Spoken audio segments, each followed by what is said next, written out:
And just like that, ladies and gentlemen, the Clemson Tigers are eliminated. They are donezo.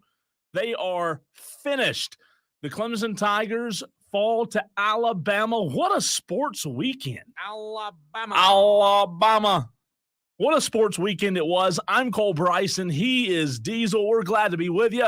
And we are going to get to Clemson very, very soon. But Diesel, before we dive right into what happened in the Clemson-Alabama game, I wanted to give a huge shout-out to the current state of women's basketball.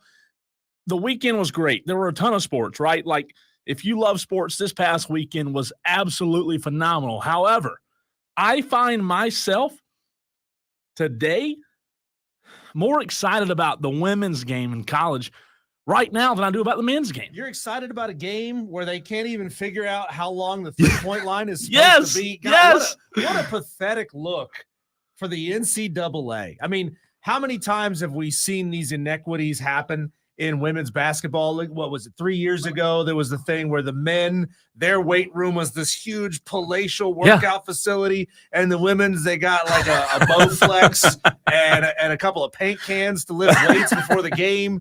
I mean, what a bad look for the NCAA. No, I love the fact that you started with women's basketball. I love it.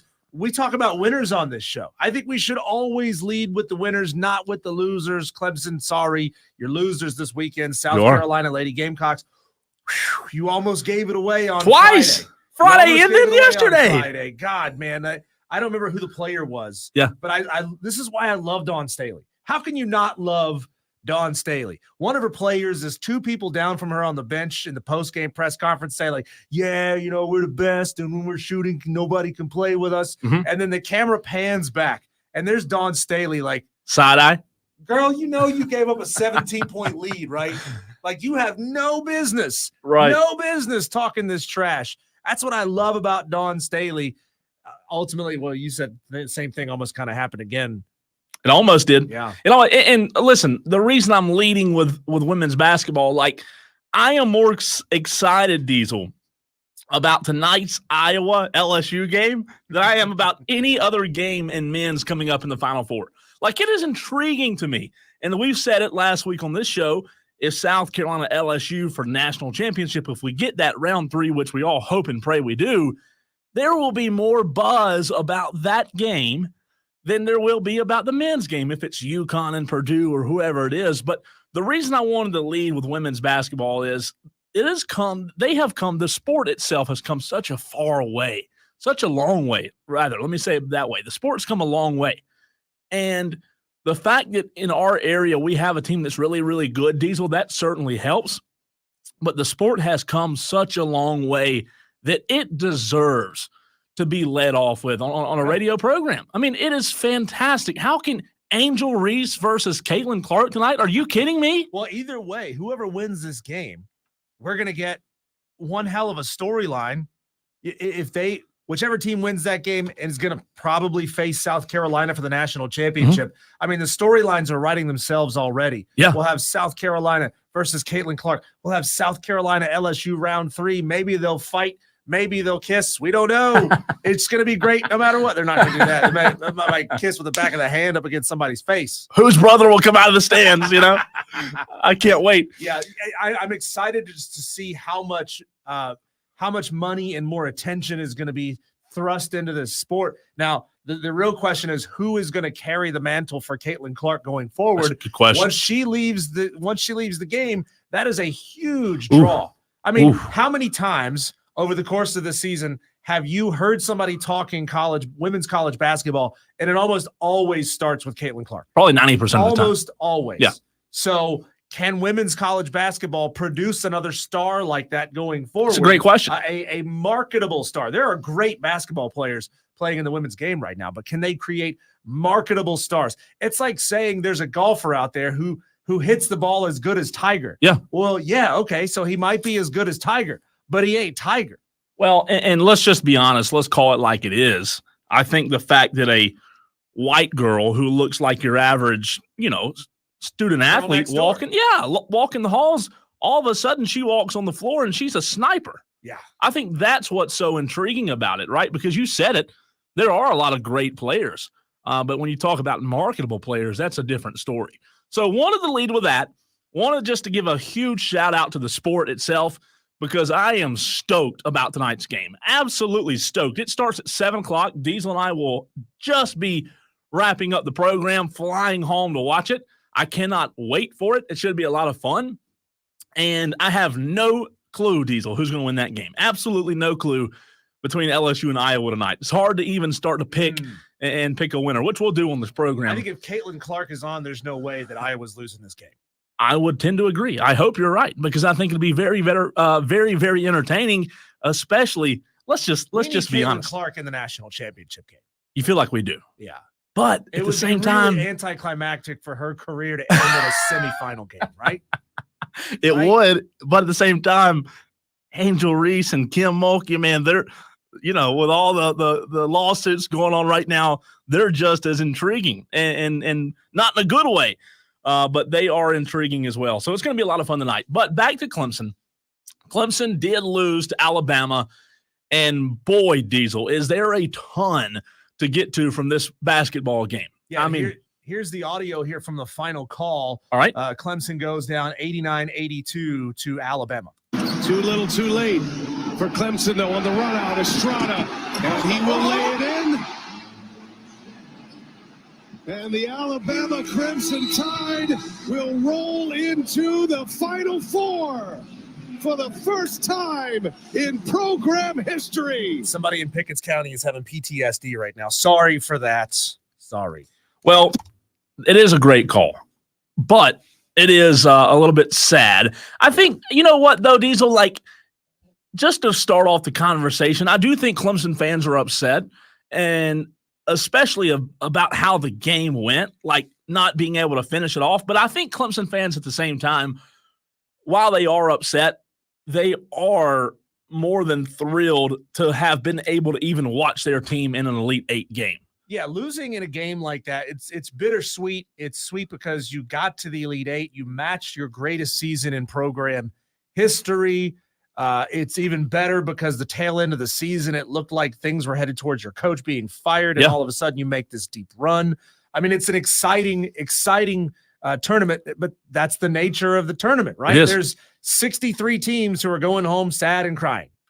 Well, 67 no, teams you're who right. are going home sad and crying. There can only be one winner, and you can feel good about your season. I think Tennessee is another one of those programs that should feel good about their season. I mean, they're a 2 seed. It was their job, their responsibility, and their ceiling to get to where they got to, but they just ran into Zach Edey and Purdue.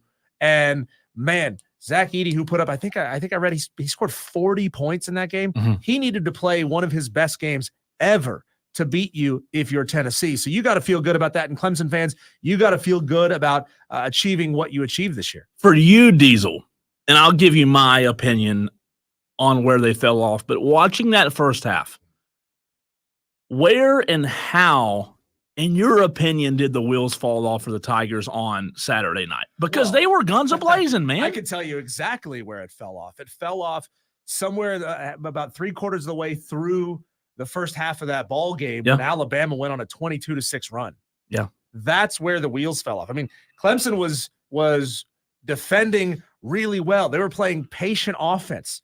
They were moving the ball around, getting open shots, and they were holding, a 10, 12-point lead through the majority of the first half until it's like somebody just put a freaking lid on the goal. They couldn't hit threes. And then, the second half of the game, obviously that's when Alabama's 3-point shooters got hot and they just couldn't come back. But it's the beginning of that 22-6 run. Going back to that run, did it almost seem like, and I agree with you, Clemson couldn't hit a shot. There was 7.5 minutes to play in the first half. Alabama had 15 points. Correct. 15 points. But to me, it almost felt like Diesel was with Alabama somewhere, as you said it, in the middle, toward the end of that, I'd say at the beginning of the run, probably with around 12 minutes or so to go in the first half, Diesel, it felt very catastrophic in a sense of Alabama figured out that zone defense. Like Clemson came out locked down and Alabama looked lost for the first 10 or 12 minutes. Clemson played really well defensively, but for me, I think the wheels fell off somewhere in that 10 to 12 minute range remaining in the first half, where Alabama, for whatever reason, the zone defense just did not seem the same. They were able to cut to the basket. They were getting baseline runs, Diesel, and all of a sudden, yeah, they were getting good looks, but everything was falling. And I think that's where you give up that kind of run. That's too detrimental of a run to come back from. Yeah, and, we saw the beginning of that first half. R.J. Godfrey was kind of playing out of his mind. He was having a really good first half. He had 2 and 1s on a tough shot down low, hit the free throws. So Clemson was doing a great job early getting the ball inside and scoring, and then that just shut off. I mean, they took R.J. Godfrey out. They left P.J. Hall in. Obviously, he got into his foul trouble, and a lot of credit goes to Alabama for being able to shut down what Clemson was doing early. Like, it looked like Clemson was going to play that game in a very similar way to the Baylor game, where they got themselves out to a 15-point lead and they were able to keep it relatively comfortable. And they would have been able to do that if Joe Girard could have been hitting his threes. Clemson was awful from 3-point in that entire game. I'm glad you brought up, though, the point about R.J. Godfrey. Because watching that game, and let us know what you think, 71307, start your message with fan. Diesel, watching that game, you said it. R.J. Godfrey was rolling. Like, R.J. Godfrey was probably the best player offensively on the floor for Clemson. The way that R.J. Godfrey was able to get to the bucket in the paint, it seemed like Clemson had a clear advantage without R.J. Godfrey in the paint. And then all of a sudden, you said it just a second ago, he came out. PJ came in, and it's almost like they kept feeding the post. I tweeted it out one time. Why did they quit feeding what was working? Because with RJ down there, you and I and Rob Brown had a group text going during the game. They couldn't stop RJ Godfrey in the post. So I don't know why they quit doing that. I think that had a lot to do with Alabama's run. Texter says Clemson lost the game. Clemson taking that L was probably the highlight of my weekend. Who you kidding? Well, Texter, I'm glad that you said this because I had a conversation with a Gamecock buddy of mine leading up to that game. And I said, he was saying roll Tide, which just, he's a Gamecock fan. You're rooting for your conference. But I was like, man, where's your state pride? Don't you want to see? He's like, hell no, I don't want to see Clemson do anything. I don't want to see Clemson win anything. As a matter of fact, we're going to get deep into that conversation coming up at 4:45 on the show. Yeah. Clemson fans, I want to know who you're rooting for now that you're out of this tournament. Do you want to root for the team that beat you to make that run and go win the national championship so that you can say, man, we took a team that won the title all the way to the brink? Would you rather see NC State win this? You know, they're a conference, not exactly a conference rival, but kind of, you know, like a secondary rival. But that would certainly make things harder for you in the ACC going forward if you have a national champion from this past season. So we're going to get into that later on the show at 4:45. On the stream, Madcraft says, y'all got upset to those of us who claimed the teams Clemson were playing weren't showing up. Bama showed up. Bama didn't show up in the first 7 minutes or first 13 minutes of that game. Bama looked awful. Baylor was what? 33% says Madcraft from 3. Arizona was 17%. Bama was an average 44%, and it showed you what team Clemson is. Well, let me say this, Madcraft.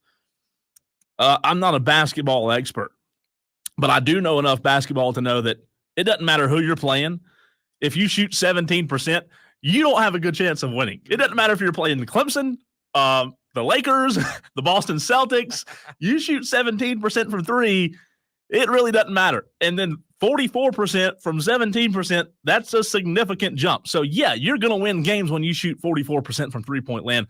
I do have some stats. I don't think they shot that high. Clemson shot 47% from the field. Alabama shot 46% from the field. Clemson actually shot better than Alabama from the field, but the three-point line, Clemson shot 30%, and Alabama did shoot 44% from 3. So that's a big difference there. Well, the crazy thing was, and we're going to get into all of this in the very next segment of the show, you know, who did Clemson lose that game or did Alabama win that game?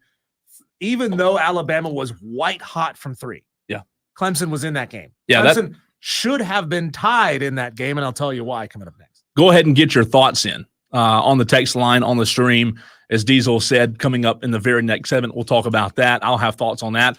But to wrap up this segment and my thoughts on the reaction part, Diesel, Alabama had 16 offensive rebounds.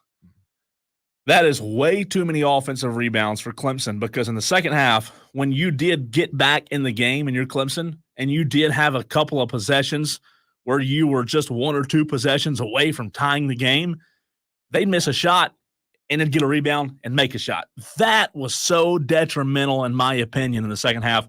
Clemson allowed Alabama to get way too many boards on the offensive end. Yeah, we are broadcasting live here from the Ingles Markets studios. Remember, anytime you text in on topic, you get your text read. If you try to take us off topic, we might get to it later on in the show. That's just how this works around here. So when we come back, we ask the question of you, and we'll discuss it between ourselves. Did Clemson lose the game, or did Alabama win the game? That's next here on Wire to Wire with Diesel and Cole Bryson. We are the Fan Upstate.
Cole tells me he really likes it when the voiceover girl talks about balls. Which I missed it. I literally, that's how bad I was paying. I mean, back here trying to focus on what I was doing, I totally missed that. Can we go back? Can we replay? Watching on the stream, you would see Cole just laser focused. I gotta be, man, on what he's doing. Clemson, 82. Alabama, 87. Couldn't quite get it done. Couldn't quite get it done. Excuse me, 89. It was 89-82 final. Couldn't quite get it done against the Crimson Tide in the Elite Eight, their first Elite Eight appearance in 44 years. But the question that's burning a hole in my brain today, did Alabama win that game or did Clemson lose that game? Now, we know that Alabama was one of the hottest scoring teams in the country going into that matchup on Saturday. We know that Alabama can score and can put up 90, 95, 100 points just about any night that they want to. Yeah. But they didn't do that. Clemson defense held them a couple points below their season average. Shout out to Clemson for being able to do that. And Alabama was white hot from three in the second half of that game. But despite all of that, Clemson was right there in the game, right there staying within a few points of being able to take the lead down towards the end of the game, and they just could not get over the hump against Alabama. And I can point to exactly one thing that caused that. They couldn't hit a freaking free throw to save their lives. No. I mean, you look at how that game happened and the back and forth of that game. Alabama was getting up 8, 9, 10 points. Clemson would make a little mini run, get it back within 5, do what they needed to do, which was get the ball down low, put PJ Hall on the line or put Ian Shefflin on the line, and they would miss the front end of a 1-and-1. When you're in the Elite Eight, you absolutely have to hit your free throws. And that is what cost Clemson the game.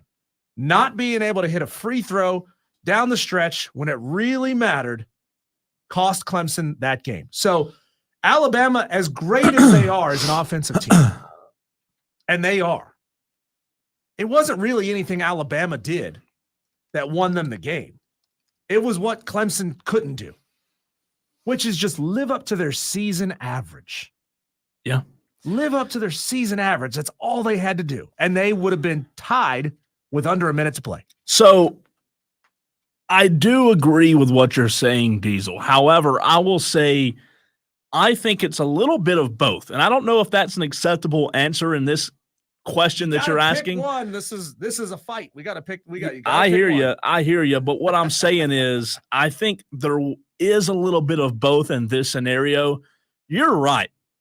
You and I and Rob Brown were talking about it all during the game. Clemson couldn't hit a free throw. And that's not like them. That wasn't their – they're not a bad free throw shooting team. 78% on the season. Yeah. Pretty good. So they shoot 78% the other night. That game might be down to the last final minute, maybe overtime. Clemson fans could hope. And they're probably in that game. But I will say this. Alabama shooting 63% from three, as a texter pointed out in the second half. That is unheard of. Right. I mean, that is unbelievable. So while I will say that Clemson did, during parts of that game, Clemson did give the game away. Crap the bed. They crapped the bed. They crapped the bed. You hit the free throws, and that game's a lot different. But two things can be true, and the second thing that's true is Alabama was hot. Alabama – they were. The Sears kid, man, to me is probably the best guard in the Final Four. He is tremendous. Despite being as hot as they were. And they were. Yeah. They were. Clemson went 50% in free throws in that game. I went back and did the math after the fact. If they had hit their season average in free throws in that game, just in the shots they took, and they would have gotten and one. They would have got the second half of a 1-and-1 a couple of times in here as well. So there would have been more free throws on the docket. But all they had to do was hit 78% for the game. That accounts for 5 more points. And with under a minute to play, they were within 5. They were within 2. Yeah, I hear you. Under a minute to play. So Clemson should have had the lead by virtue of hitting 78% of their free throws. So all credit in the world goes to Sears. And there was another guy on Alabama, I'm blanking on his name right now, who was shooting lights out from 3-point as well. And they were exceptional shooting from three. I thought, even though all of that happened, if they had just shot their season average in free throws, they would have been leading in that game. Yeah, and all I'm saying to that point is, hear me when I say this. I agree 100% with you. My only thing is, if Alabama is as hot as they are, while you're right, if Clemson would have hit their average, they'd be in the game. They'd be leading. But on the same token, Alabama, as hot as they were, who's to say they wouldn't have hit a shot late in the game to take the lead or win the game? Obviously, that didn't happen. It could have happened. It didn't. But my point is, I give a ton of credit to Sears. I give a ton of credit to Pringle in the post. 16 points. I thought that he really dominated in the second half. Yeah. By the way, a South Carolina guy that got out of state. We'll get to that later in the program. But Pringle was fantastic. Sears, as I said a second ago, I think he's the best guard on any team right now. He is fantastic. Clemson's guard play, Diesel. A second ago, I said two things can be true. While I do say that Alabama was red hot, I will go back to Clemson. The first thing that was true. They crapped the bed. Not only did they not hit their free throws, they put themselves in a bad position by not being able to hit three-pointers, because you cannot play with a team like Alabama that's hitting their shots. Same thing Arizona. If Arizona would have shot more than 17% from three, if they'd have shot 27% or 30-something%, Clemson would have had problems against Arizona. But Clemson was very fortunate, and a lot of their defense had, an impact on that as well. But Clemson was very fortunate that Arizona only shot 17% compared to Alabama shooting 44% from three. Clemson, we saw, couldn't play keep up, couldn't play catch up, if you will. They just did not have the guard play to match what Alabama did on Saturday night. Mark Sears hit 7 3-pointers in that game for Alabama. Jaron Stevenson was the guy that I was trying to pull his name. Yeah. He hit 5 off the bench. He had 5 threes off the bench. That's big for Alabama. And look, we were both watching that game, and we were saying to ourselves, Clemson is having to take a lot of off-balance shots. Yeah. They were not moving the ball effectively and giving themselves a whole lot of open looks. Now, when they finally did get open looks, especially from three, Joe Girard was missing them. He was. He did not have a good night shooting three-pointers. But we were watching, and I was saying to myself, and I was saying to you guys, it's unbelievable how Alabama is moving the ball and getting clean looks. When they moved the ball effectively, they would get clean looks and they would hit. I tell you what, I think time. That has a lot to do with, and this is really, really, really important, especially in tournament basketball. Alabama changed the pace of play. Oh, yeah. And when they can change the pace of play, you're right. They do hit tough shots. They're able to get into looks quicker. And Clemson really – they're really not built for that pace of play. Clemson's goal, we talk about it in football all the time, wanting to run the ball and control time of possession. Clemson, the way this team was built, they wanted to dominate defensively, build a lead, and control pace of play.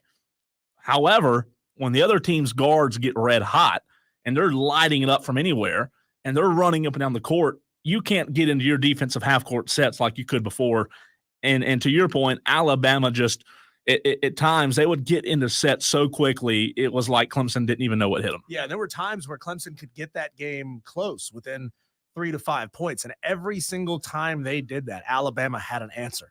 That's really what won the game for Alabama, is their ability to answer. Every time Clemson got it back and got it close. I mean, we were looking midway through the second half, and it just felt, okay, this game's over. Alabama's going to pull away, probably win this game by 15. So an awful lot of credit is due to Brad Brownell, P.J. Hall, Joe Girard, Hunter, the whole crew for what they were able to do to stay in that game and keep it tight down the stretch. See, Clemson fans should have a lot of pride for what they were able to do against a team that averages a ton of points. You were able to stay with Alabama, a team that can score. Alabama might be one of the only teams that has the ability to score with UConn. I don't think that's going to be a close game. Close as in 1 or 2 possessions, but I think Alabama will be able to score with them for a majority of that game. And if Alabama's shooting white hot in that game, look out, we might have a close one. 2 things. I want to agree with something that was said on the stream. We talked about it last segment. T. Swizzle on YouTube said Clemson played better the whole tournament with Godfrey on the floor. A segment ago, we agreed. We agreed that it was complete domination by Godfrey in the first half. I don't know why that went away, but I will say this.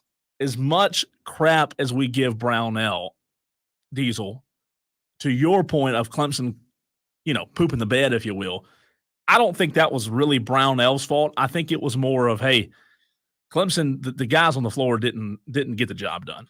No, that's absolutely right. And we were commenting to each other. PJ Hall takes a lot of off-balance shots. Mm-hmm. He seems to be that guy who's going in for contact, trying to get contact every time, or at the least trying to make it look like he's getting contact with every shot he takes. There's just a lot of reckless off-balance shooting. And PJ, when he squares up, he is an electric shooter. He's a fantastic shooter.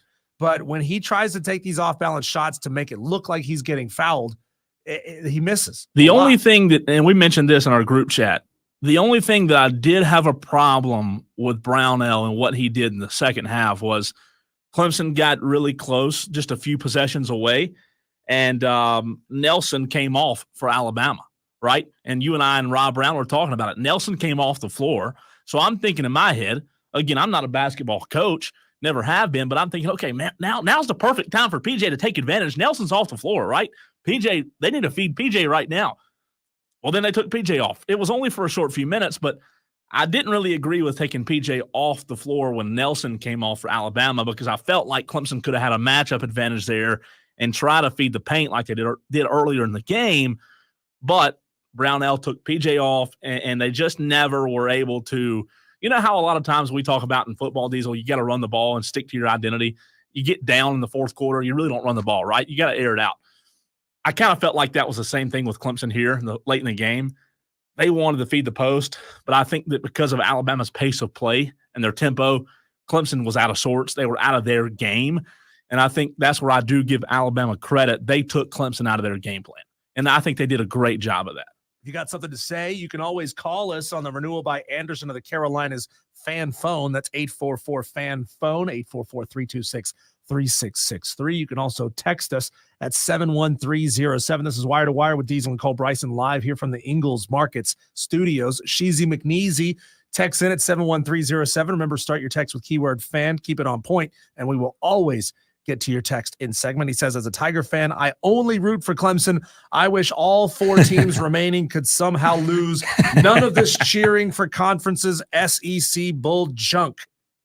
Wow. Yeah. I like that, but I think it's lame. I think it's lame cheering for your conference mates. If you want to do it quietly, okay, do it quietly. But this loud, who is it? There was a Florida State, ex-Florida State quarterback, now works for ESPN, blanking on his name off the top of my head. He called them losers. DJ Emanuel? Yeah, no, it wasn't him. It was Danny Cannell. Oh, Danny Cannell God. said all these people who chant SEC are losers who don't have anything to chant themselves. I love that. I love Danny Cannell going after SEC guys like that. All right, we're going to talk about some winners coming up next. We've talked about the losers, and yeah, Clemson fans, I'm talking about the Clemson Tigers. But South Carolina, even though it did get close, they pulled out another win against Oregon State yesterday. Our instant reaction to that and more on the Gamecocks once again in the Final Four. Unbelievable. Coming up next right here on the Fan Upstate.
It is Wire to Wire. He's Diesel. I'm Cole Bryson. And South Carolina women's basketball, they're the winners this weekend. They're the team that gets to stand up and say, hey, we are going to the Final Four.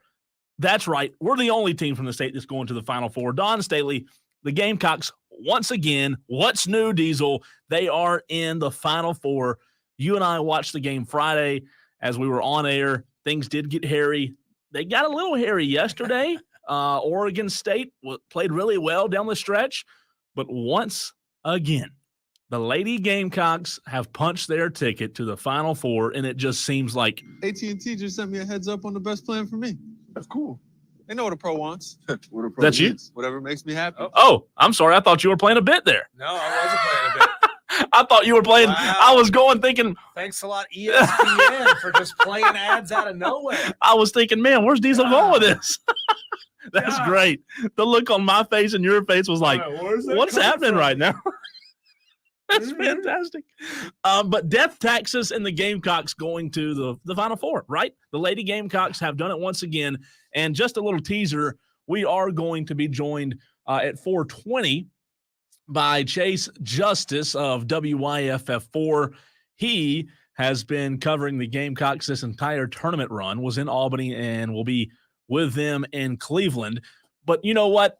I think one thing that we don't talk about enough, Diesel, is South Carolina has so many games every year where they just win by you name it. Yeah. I think, and we were having this conversation yesterday with me and some people I was talking to about the game. I think it was yesterday at Easter lunch or something. They're like, oh, the South Carolina game's too close. And I said, look, sometimes teams need this. Like South Carolina, they're going to need close games. Now, are they good enough to overcome it regardless? Absolutely. But the last two games have been close for South Carolina. And the next two, we would assume if it goes to two, will probably be close as well. I think those two games, Friday and Sunday, were really, really good for Dawn Staley to be able to actually have data to pull from, because you don't want to win by 40 every time. And they didn't win by 40. And now they can actually say, hey, we have to get better here and here and here. And I think the team will get better in return. Well, here's what's concerning me about the South Carolina Lady Gamecocks right now is they gave up a big lead to Indiana on Friday. We were watching that game. Yeah. We were, pins and needles watching what was going on there, what was going on with the Braves as they had their late comeback on Friday to win their season opener. But South Carolina had just gone through this.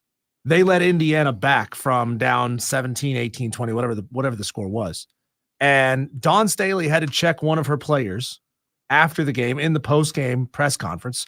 I don't remember who it was, but South Carolina Gamecock player just bragging about, man, we were shooting the ball so well. When we're hitting shots, nobody can play with us. And then the camera pans back and they look over at Dawn Staley and she's looking at her like, you don't have any room to be talking trash. You gave up a 17-point lead. And I loved Dawn Staley for doing that. Yeah. Well, here's the problem is they did it again. There's a song that says, how many times do I have to learn my lesson before I learn my lesson? And you said it. South Carolina has been lights out all season, has been blowing the doors off of everybody all season long. Mm-hmm. And then you get down to when it really, really matters, and you're playing the best of the best. They're all still in this tournament because they're the best. But you've now let it happen 2 times in a row. You're supposed to be so much better than everybody. You're supposed to be that much better than even the best in the game, right? So how do you let it happen twice? Would you credit let a team come back on you? Would you credit that though, Diesel, to the competition just getting better and better? Maybe, but then again, you were able to pull out and take big leads on these teams, and then you let them creep back late. Again, there's always 2 sides to all of this. Sure. These stories every single time. People will say things like, "Well, I didn't like the foul differential in this game. One team shot 30 free throws and the other one only shot 10. Well, maybe it's because that team just plays a more aggressive style of basketball and they are able to generate more fouls than the other team. And maybe your team plays a more aggressive kind of defense that creates more fouls. So there's always reasons for these things, right? But maybe it's true that the Lady Gamecocks they just take their foot off the gas down the stretch. Or they get bored. Or they get bored. Or it's that those teams figure something out towards the end of the game and they're able to come charging back. Now, we like to believe that the Lady Gamecocks are impervious, right? That they can't be beaten. Right. But maybe they are just this big old Death Star floating through space that has a weakness. And those teams are figuring out somehow down the stretch how to exploit those weaknesses. So what I think is interesting about that, what you just said, is the fact that they have blown teams out all season. Yeah, they had a couple of close games. Like LSU game obviously was close. Anytime they play those ladies, it's going to be close. But maybe, Diesel, the fact that South Carolina had 5 new starters in 2023/24, 5 new starters on this squad's team, they come into the season, they blow everyone out. They're still undefeated, which is great. There's nothing wrong with that. But maybe, just maybe, this team needed some tougher competition earlier in the season. Sometimes we say that after a loss, sometimes you say maybe that loss was a good thing. Well, my only concern is not now. It's not. It's not. And that's where I was going. My only concern is I do believe in that philosophy. I do believe in that sometimes a loss can be good to refocus your team and keep on track. But now you're not in that position. You said it. You lose now, you're done. So like South Carolina, maybe, and we'll see. We'll see if I'm wrong on this, but maybe they did need a loss. Yeah, South Carolina fans want to have a perfect season. They want to be able to say, hey, we went undefeated, never lost a game. I get it. That would be incredible. However, just maybe a loss to LSU a month ago wouldn't have been the worst thing for you. 2 more wins in South Carolina would make the Gamecocks the 10th school ever to finish the season undefeated, and the first since UConn did it in 2016. It's been a long time since we've had an undefeated national champion. That's unreal. How many total? 10. They would be the 10th. So there's 9 currently. There will be 10 if South Carolina pulled that off this year. Think about it. We're talking about the Lady Gamecocks in the terms of Gino Auriemma's UConn of the mid-2010s. I mean, they were unbeatable. No, they were. That to me, though, when you read that, that's unbelievable. We got 10 teams on the stream says USC women looked flat yesterday. Very little movement on offense for most of the game. Well, P Digits, I was driving yesterday, so I didn't get to watch the game. Well, no, he's right. They did. They did look flat. They shot 20% from 3 yesterday, did the Lady Gamecocks. They're not a 3-point I wouldn't say South Carolina women's basketball, they're known by their threes. However, they do knock down threes a good bit. They can knock them down. They didn't shoot great from the field. They actually got, let's see, let me make sure I have this right, Diesel. Oregon State, yes. Oregon State shot better than South Carolina yesterday. 36% from Oregon State, 33% from South Carolina. Oregon State shot 32% from 3. Yeah. South Carolina shot 20% from 3. So in every category, in terms of shooting, Oregon State was better yesterday. Yeah. Here's what should be concerning if you're a Lady Gamecock fan. South Carolina increased their point total quarter by quarter by quarter until the 4th when they dropped off. 18, 19, 21 in quarters 1, 2, and 3. 12 points in the 4th quarter. That's tough. You can't drop off. You can't go cold. You can't have your worst quarter being your last quarter. No, luckily they had a lead, but you're right. Yeah. 9 times out of 10, that doesn't work well for you, right? You don't want to end the game not scoring. Did you say both teams scored 12 in the 4th? That's right.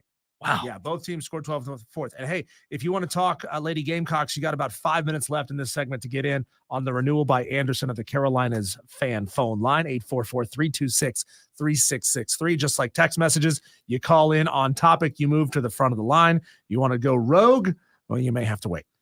Is Dawn Staley now at the point where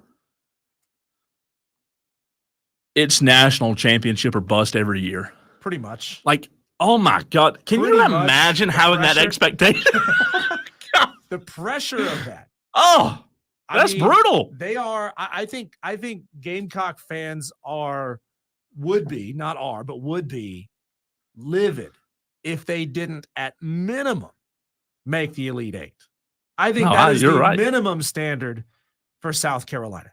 And maybe that's just something that's going to change over time as we start to see more and more elite play coming out of different schools all over the country. I mean, LSU is going to be elite for a while. They are. Iowa may be elite for a while. We'll just have to see what happens after Caitlin Clark leaves that team. USC, and I mean, for example, tonight, like the two games tonight, we talked about it, Iowa and LSU. If that's not already fascinating enough, I mean, what do you do? I mean, that game itself at 7:00, that's the premier game. And then after that, you have UConn, USC. Both of those teams, Diesel, they only have 10 losses combined. So South Carolina gets all the headlines around here, and they should. But USC and UConn are nothing to play with. So I think that what we're looking at is we're looking at the sport itself, kind of as we mentioned to lead the show. The sport itself is in a better place than it's ever been. My only concern is it climaxing? Will we ever see women's basketball? Yeah, I think so, because this women's basketball right now today is better than it's ever been. There are great players in women's basketball, but none of them are as marketable as Caitlin Clark. They are equally as good players. None of them are stars the way that Caitlin Clark is. And hey, that is going to be the challenge for whoever is overseeing the marketing of women's college basketball, because we've said it. The game is as good as it's ever been right now. It is. And it's riding this wave. If they can generate another star out of this, if we can turn Angel Reese into a star, if we can turn another one of these LSU players into a star. I saw a quote from Angel Reese, and I think I'm getting this right, but just know that I'm paraphrasing here. Mm-hmm. She's like, people look at me like I'm just some rapper who can ball or something like that. Something like that. That's not gonna be a marketable kind of star. I mean, like, the hardcore basketball fans love watching this hard nose in your face play. Yeah. But also they connect with a more wholesome kind of star. Angel Reese ain't that. You don't think so? No. She needs to go out there and elbow you in the nose and then point and laugh at you when you're on the ground, kind of hard-nosed player. But she is not marketable in the way that Caitlin Clark is. What's funny is Caitlin has gotten all of this publicity and press as this star. Yeah. But do you see moments when they put the camera in her face? She's dropping F-bombs on court. I like her dad getting mad at her. Yeah. That's great. Did you see that? Yeah. He told her to shut up. Yeah. She was complaining to the referees. I love her. Southern Sports Central on our stream says, still worse refereeing hands down in women's basketball. I do agree with that. I have seen some games this year, and it's like, oh, my word. And they can't figure out how far the three-point line is, which is just we hadn't talked about that, but how bad was that? That's a truly pathetic look by the How do you NCAA. not notice that, Diesel? Yeah. I mean, is there not somebody's job it is to go out and check dimensions on courts when they lay them down? Like, you would think the moment you lay these courts down that somebody goes out and checks this. Now, it's not to say that there was a competitive advantage for any of these teams, because they all had to play on the same court, on the same lines. But, it's possible that you have this muscle memory that says, if I stand right here, I know I'm shooting a three. Well, but because the lines were painted wrong, you're actually standing on the line. It's possible that happened. It looked really bad. There was one shot that I saw where the mid-court line, maybe it was an optical illusion. It looked crooked. It did. I saw it. Bad. What's worse, real quick?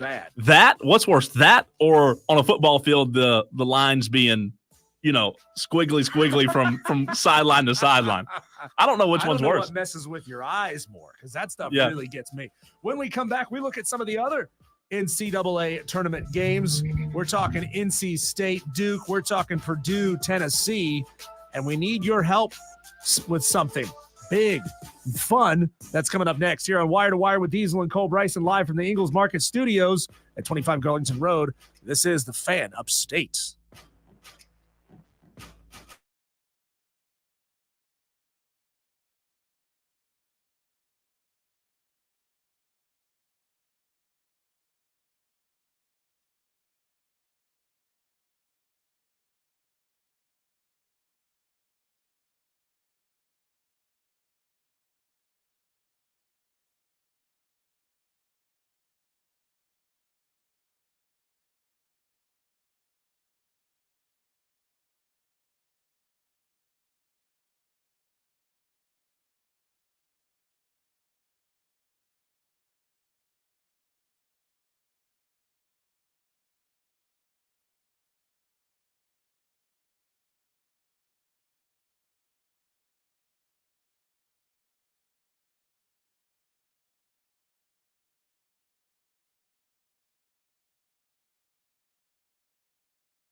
Cole, is there anything in your life or out in the world that you're really intrigued by but scares the living F out of you? Do you have a legal pad?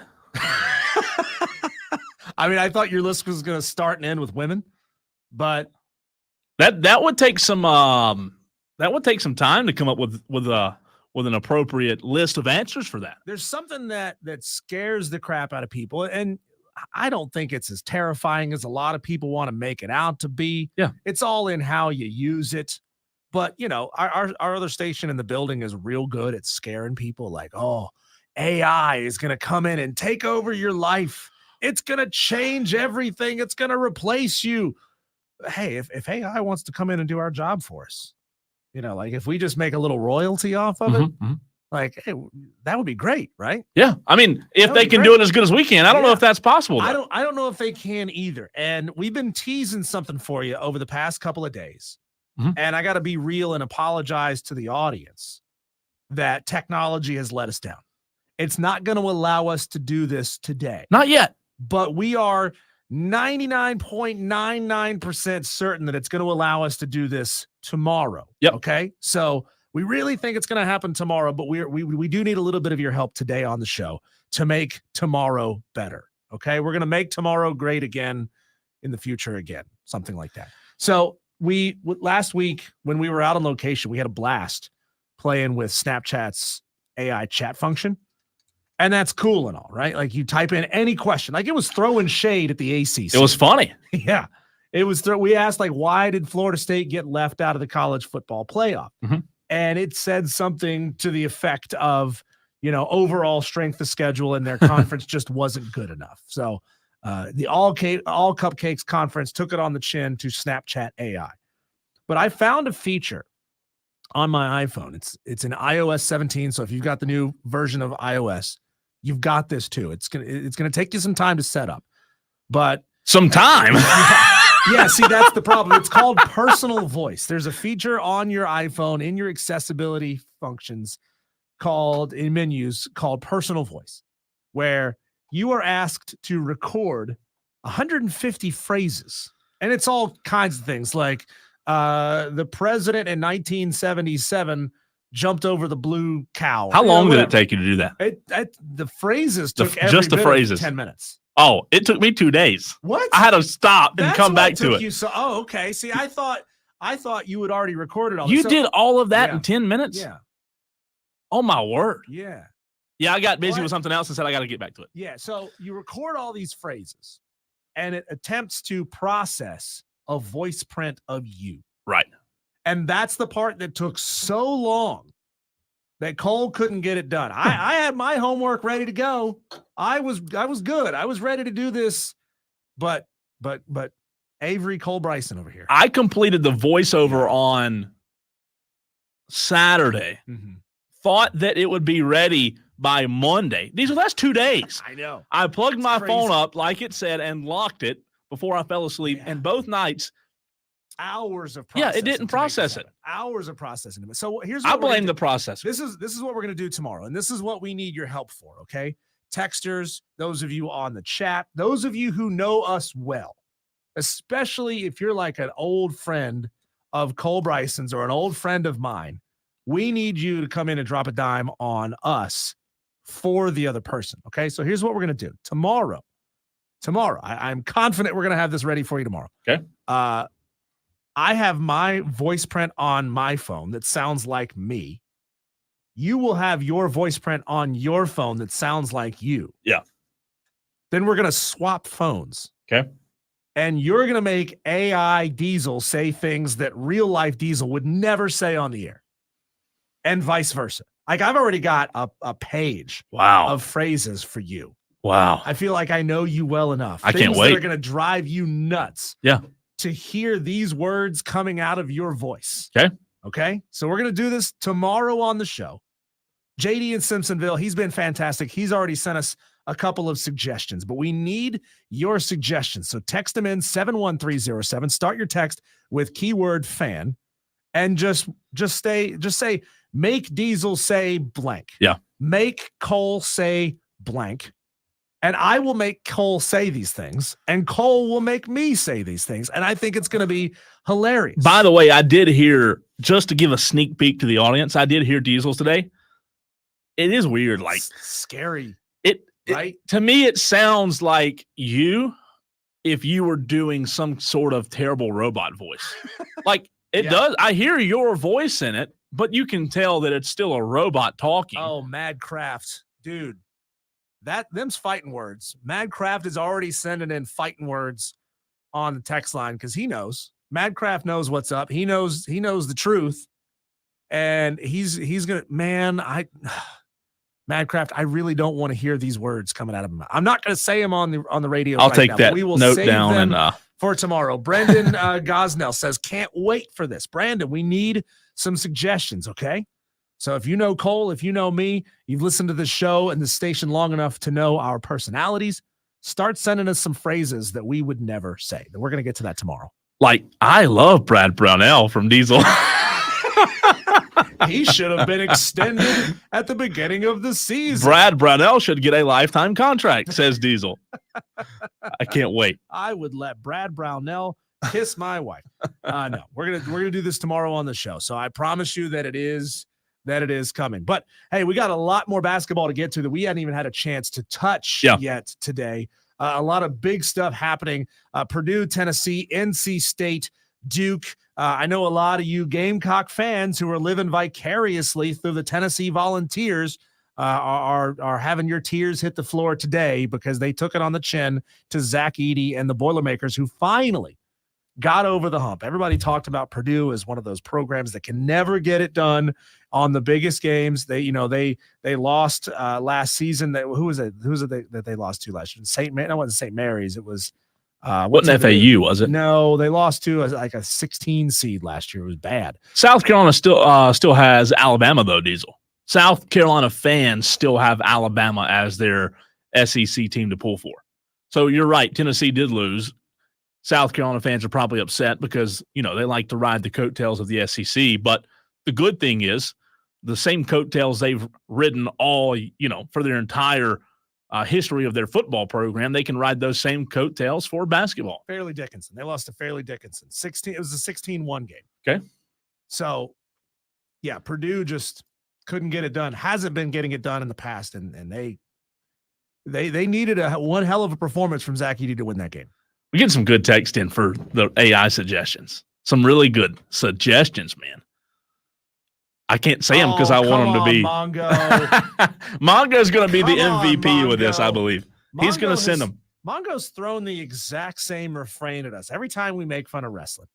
Without a doubt. I'll pay the mat fee for anybody who wants to come and say that this isn't a real sport. Yeah, Mongo, we got you. Do you have that copied and pasted in your phone ready to go for us? That's going to be good. When we trash wrestling. That's going to be good. So Sunday's games, Diesel, that you were referring to, obviously Purdue beat Tennessee 72 to 66. Mm-hmm. But to me, and tell me if you agree or disagree, the NC State Duke game was the intriguing game of the night. Oh, it really was. They absolutely, and I say NC State has absolutely shocked the world. Before we get to that, I do want to lay out a couple things here for this Purdue-Tennessee game. Mm-hmm. 3 things, and then we move on. Okay? Yeah. Zach Edey is the first player to lead his team in scoring for the season and take his team to the Final Four since Oscar Robertson in 1960. Wow. Hell of a bit of company to be in. Right. Not bad. There. Here's another one for you. This is going to blow your mind even more. Zach Edey is only the 4th player in the history of college basketball to average 30 points and 15 rebounds through 4 tournament games. The other 3, Alvin Hayes, Jerry West, and Wilt Chamberlain. I've heard of them. Yeah. You may have seen Jerry West's silhouette a time or two. Yeah. He's only one of the GOATs. Yeah. So Zach Edey, all 7 foot, a million of him, his gargantuan, misshapen head. I mean, the dude can play. The dude can absolutely play. For a dude who's 7'6" is just a monster. Is a monster in the game. So it's going to be interesting to see how that one goes. On to that point. Yeah. To the Zach Edney point. Edey. Zach Edey. Yep. As I say it correctly now, versus DJ Burns. Are you kidding me? Those 2 big fellas. I mean, that is going to be something to watch. That is going to be fantastic. DJ Burns is like that old phrase, and you're all going to know exactly where I'm going this. He's built like a brick blank house. Yeah, well, he's a monster.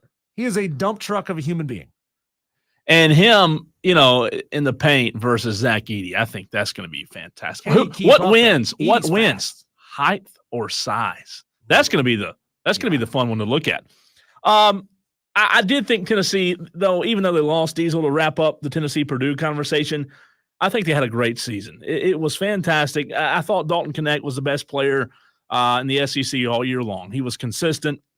He was fun to watch. Unfortunately, they ran into a Purdue team that has only lost 4 times this year. Yeah. And NC State, NC State has kind of taken on the mantra of America's team now in the basketball world because nobody was pulling for Duke other than Duke fans. Everybody hates Duke, right? So everyone was pulling for Burns, DJ Burns, and NC State. They knock off Duke 76-64. That game was close, and I tell you what, Duke, the way they play, the style they play, I'll be honest with you, watching that game, I thought Duke was going to run away with it. I thought Duke was going to pull away like NC State did. It surely looked that way through the first half when NC State couldn't hit anything. For sure. Well, then they shot 73% from the field in the second half and absolutely smacked Duke around for the second half. There was I don't know if you noticed, there was not a series of back-to-back possessions in the second half of that game that NC State didn't score. Well, they shot 46% from the field. And when you shoot 46% and play good defense, hold Duke to 32%, that's pretty good. Now, NC State, they're not a three-point shooting team. They only shot 23% against Duke, but they're able to control a lot of, a little bit of what we talked about with Clemson. They're able to control you on defense. And I think that when they defensively can get into a half-court set and you've got to somehow, some way make a decision and say, I'm going to go down low against DJ Burns and those guys, not just him, but they're really, really physical. I think it throws teams for a loop. Duke played all season long. Duke was above average. They were not a really good or elite team during the regular season. They got hot during the tournament. I thought Duke had a very favorable road to the Elite Eight. And I'll be honest with you, going into last night's game, I picked against NC State again. I picked against NC State last week. I thought they would cool off. I was wrong. And last night, I thought Duke was going to get them. I thought that Duke, with a new coach in Shire, was going to get back to where Duke has been and wants to be. But boy, was I wrong. NC State, it's fair to call them the Cinderella Diesel.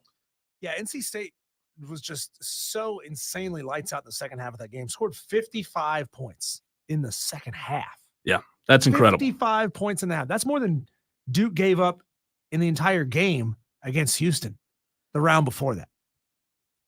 2024, the new era of college basketball, you don't see a big man with 29, 30 points a game. Right. It's the guard play. And that's where I thought Duke last night with their guard play, I thought they would pull away in the second half because, as you said, they were hitting everything in the first half.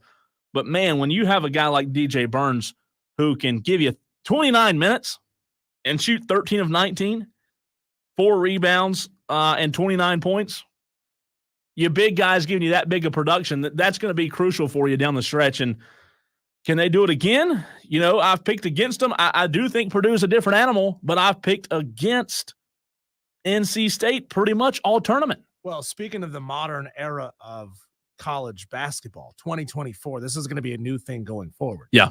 I saw this over the weekend. Nate Oates had to replace 9 players. Yep. 9 players. Mm-hmm. And he has his team in the Final Four.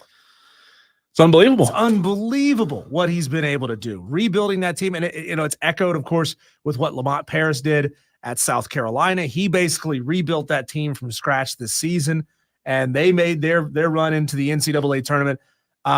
There's not a whole lot of excuses, especially for the teams that are playing in power conferences. If you've got a little bit of tradition and money, and you've got a lot of money, you can rebuild a team and you can get them playing elite basketball in a very, very short amount of time. And we're going to see the coaches now who have the ability to do that. This is going to be a true X's and O's minds of college basketball emerging era over the next couple of seasons until they get NIL and the transfer portal figured out, which I do think they will do that. I do think they will slow this thing down at some point. At the point it was Josh Pate who said, this is the necessary era of pain that we have to go through to want to make the change to rein this back into a place that we can all hopefully stomach. Hopefully so. I really hope so. Before we hit a break, the Braves, just to give you an update, they are in Chicago today. It started at 2 o'clock, so they're already in the bottom of the 7th, and now they're heading to the top of the 8th. Or no, it's still the bottom of the 7th. I apologize, but it is 6-0. Atlanta's on top. So Atlanta trying to bounce back today with no day built in on this road trip because of the rain out. So they had to go straight from Philly to Chicago, play this, the same day they they were in Philadelphia. So they went from Philadelphia to Chicago, play the next day, no break for the Braves, but it didn't seem to really be affecting them as they're up 6-0. Charlie Morton went 5.5 innings, as Madcraft pointed out, 6 strikeouts. Not a bad day for the Braves. Hopefully they can hold on and beat up on a pretty pitiful Chicago team. Coming up next on the program, speaking of Lady Gamecocks, we talked a little bit about the Lady Gamecocks earlier in the show. Chase Justice, our local WYFF news reporter, has been doing an incredible job covering the Gamecocks during this run. I will talk to Chase Justice. Diesel and I both will, obviously, but I will ask Chase, coming up next in the program, if the new expectation for South Carolina every single year that Don Staley's the coach is national championship or bust. Right here, coming up next on the Fan Upstate.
Get your thoughts in on the Lady Gamecocks right now.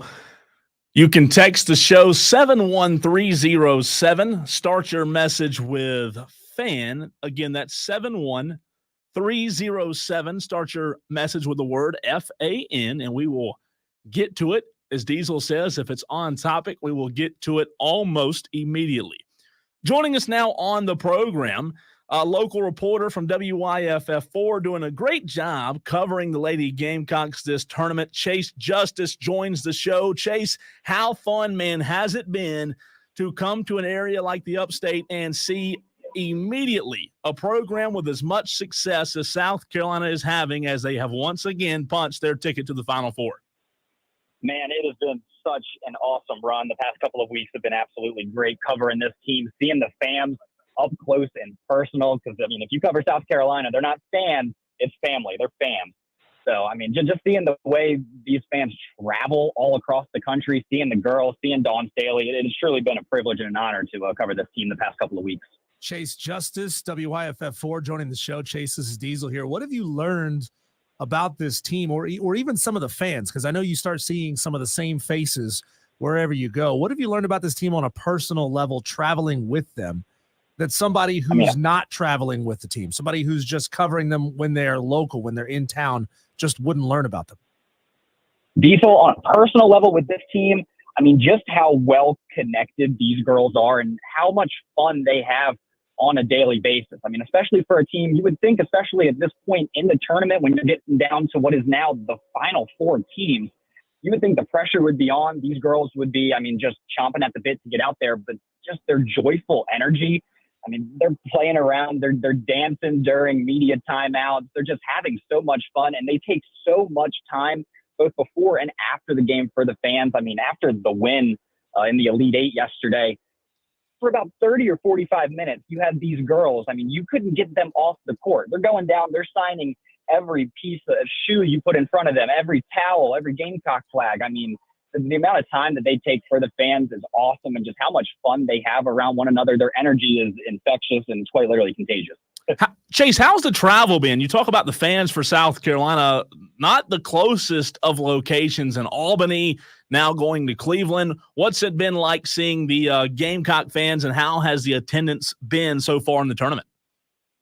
I can tell you, in the Sweet 16 and the Elite Eight up in Albany, New York, both games, the first game was against Indiana. I would say that fan split was probably about 70-30 in favor of the Gamecocks fans. I mean, they travel so well at this point. Dawn Staley leads them to this point in the season so often, their fourth straight Final Four. So for a lot of the fans, they can kind of punch their ticket to this point in the season before it even begins. But then in the Elite Eight, I mean, against Oregon State, that was a cross-country trip for the Beavers. And it was probably an 80-20 split if I had to put my finger on it. And I mean, it gives the Gamecocks such a home court advantage, even when they're playing hundreds of miles away and several states away. I mean, the fans just travel so well. It really helps these girls a lot on the court. You can tell that firsthand. Chase Justice joining us here on Wire to Wire with Diesel and Cole Bryson. We are the Fan Upstate. Chase, we saw it after the Indiana game, the post-game press conference where Dawn looked at and apologies, I can't remember exactly who it was who said it, looked at one of her players and who was kind of gloating about shooting lights out in that game, and nobody can play with us when we're playing this well. She said, girl, you just gave up a 17-point lead against Indiana. Yeah. And the same thing almost happened again in the next game. What do you think Dawn Staley is trying to say to her team to impart onto them to tighten up late and not let teams back in? Because it's now happened 2 games in a row. It sure has. That's actually the specific question that I asked Coach Staley after yesterday's game. And she says she's not really even diving into the topic. She trusts in these girls to guide themselves to wherever they want to go at this point in the season. They hold each other accountable. That's one thing is for certain, though they do have so much fun and it is such a youthful team. I mean, they want to win just as much as everybody else. But it certainly is apparent the past 2 games, it seems like they'll jump out to a double-digit lead and they'll slowly allow the opposing team to scratch and claw their way back into the game. Maybe that's just the youthful nature of the team. It seems like, especially once the fourth quarter rolls around, nobody really wants to take the game into their own hands. There's no one girl that really wants to go up and take that game-winning shot. So it'll be interesting to see how that transitions over into what will be the Final Four. I do like the matchup against NC State, another 3 seed, who's a very dangerous team. But, I mean, South Carolina, I think their biggest asset right now is their depth. They have 10 girls on the entire roster, and top to bottom of the 10, 9 girls average more than 17 minutes. I mean, they have an entire bench, a second roster, essentially, that more games than not outscores the opposing team's starters. So just the amount of times they can roll through with different units and keep fresh legs on the court. I mean, they just hit you in so many ways. It is so unique to just what South Carolina can do. I'm not sure there's any other team in the country that is as deep, top to bottom, filled with as much talent than the Gamecocks are rolling out this season. We're talking to WIFF4's Chase Justice, who is covering the South Carolina Gamecocks, the Lady Gamecocks, if you will, on this postseason run. Chase, I want to ask you about the NC State game in a minute, but one thing that Diesel and I talked about in the first hour of the program, and I teased this coming into this interview with you, I want to know, in your opinion, now that you've had a good taste of what success looks like under Dawn Staley, as long as she's the coach at South Carolina, in your opinion, is it national championship or bust every year? It's tough to say national championship or bust, but Dawn Staley, I mean, 4th straight Final Four. If they were to win the national championship this year, it'd be their 2nd national championship in the past 3 seasons. I mean, playing at this part in the tournament at this point has pretty much come to be an expectation around the fan base and around the team. Now, national championship or bust, that might be a little lofty just because of how many other talented programs there are in college basketball. When you're looking at Iowa and Caitlin Clark, what they've been able to do, they're the team that knocked them out last season. LSU and Angel Reese, Kim Mulkey, how much talent that team brings to the court, and even out west, Stanford. You still have UConn on the East Coast. So I wouldn't quite call it championship or bust, but to say them returning to the Final Four was an expectation, I would say that's about as true as it can be. Find him on Twitter at Chase Justice TV. Works with WIFF4, traveling with the South Carolina Lady Gamecocks, covering them on their run through this tournament. You brought her up. We've talked about Caitlin Clark on this show already today, Chase, and just the mainstream nationwide marketability that she has that really sets her apart from other players. I mean, the list of brands that she works with is just huge. To your mind, is there a player on the Lady Gamecocks roster right now who could set up to be the mainstream marketable star in women's college basketball? Because, the game is going to need Caitlin Clark-like stars going forward to keep this wave riding high. Absolutely. And I will start with what I'm going to call the Caitlin Clark effect of women's college basketball. They were another team that were placed in the Albany regional, different region than South Carolina, but they still play at the same location in the Sweet 16 and Elite 8. They're going to play LSU tonight. The Caitlin Clark effect is real. I mean, that is the one girl, and she has captivated young basketball players far and wide. The amount of fan turnout in Albany for Caitlin Clark, which again, Iowa, several states away, it's not all genuine, true Hawkeye fans. But I mean, you just see so many young girls wearing Iowa shirts, wearing Caitlin Clark jerseys. It is truly awesome to see. But on the other end, when you're talking South Carolina, if there's one girl I will say could have that same effect, it would be the true freshman, Mylasia Fulwiley, the guard. I mean, you see how dangerous she is in transition. Her handles, I like to call her Kyrie Irving, just the way, I mean, she has a God-given talent and ability when it comes to handling the basketball in transition. She just recently inked the NIL deal with Steph Curry's brand. I believe she's the only female athlete to do so.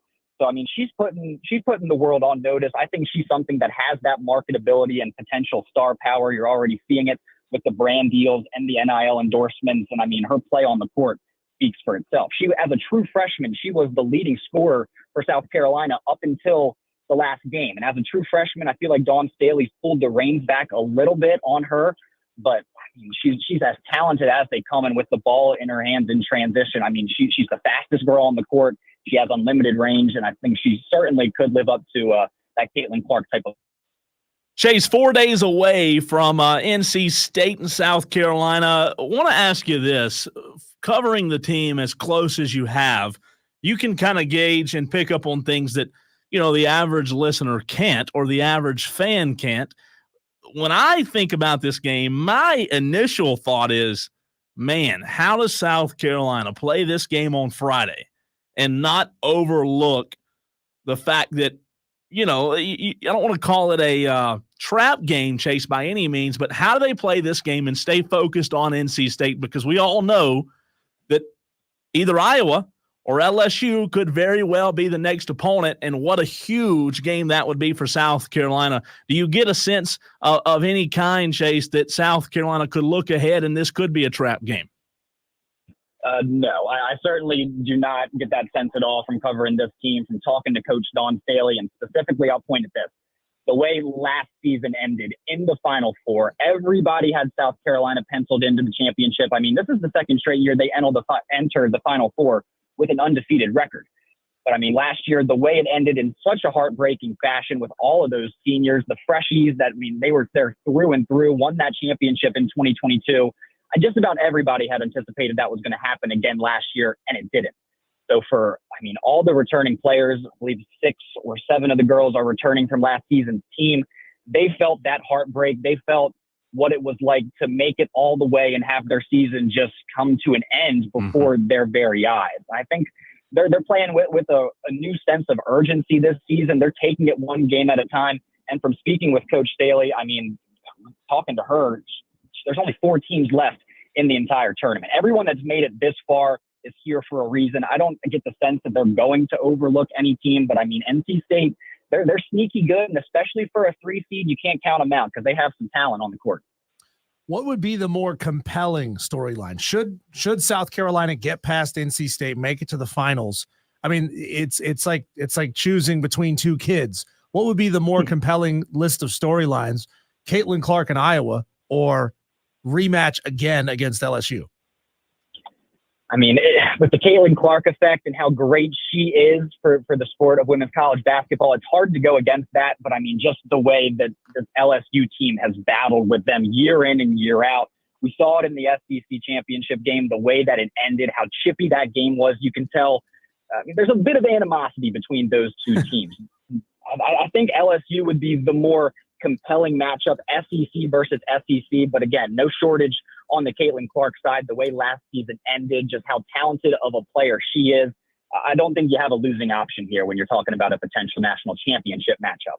Good answer, Chase. Great answer. That's the answer I was hoping for, because that's the matchup that I want to see for sure. LSU, Carolina, round 3. It would be something else. Hey, speaking of something else, Chase, your coverage has been fantastic. We love following along, and our listeners can continue to do so. We appreciate you jumping on with us today, and best of luck. And hopefully, for your sake, as well as the Lady Gamecock fans out there, you'll have 2 more games to cover this team. Absolutely. Anytime, fellas. Happy to hop on. That's Chase Justice of WIFF4. Fantastic stuff there, Diesel. A lot to get to, a lot of reaction, but I'm with them. I want round 3. I want it so bad. I want Staley Mulkey. That's a great storyline. Give me more of Kim Mulkey's outlandish outfits. I love those as well, man. It would just be great to see an all SEC women's final. You know how I'm not a big boxing guy, but you know how before a boxing match, they have the 2 boxers get on stage and what do they call that? Stare down. I want a Kim Mulkey versus Dawn Staley stare down the day before the game. Can you imagine? Yeah. That'd be incredible. I think you could feel the pressure of either 2 of those women staring you down. If they were staring you down in anger, I feel like you would feel it. You might be looking eye to eye with Dawn Staley. I'd be looking down at it. But I still think that I'd be shrinking a little bit because she is an intense lady. I put in the chat, would you rather see Gamecocks or Gamecocks versus LSU or Iowa? This is the best answer all day. Madcraft says if they fight, then LSU. If not, then Iowa. How terrible is that, man? Still taking your submissions for our AI personal voice segment. We're going to do it tomorrow. We planned for it today, but we're going to push it to tomorrow.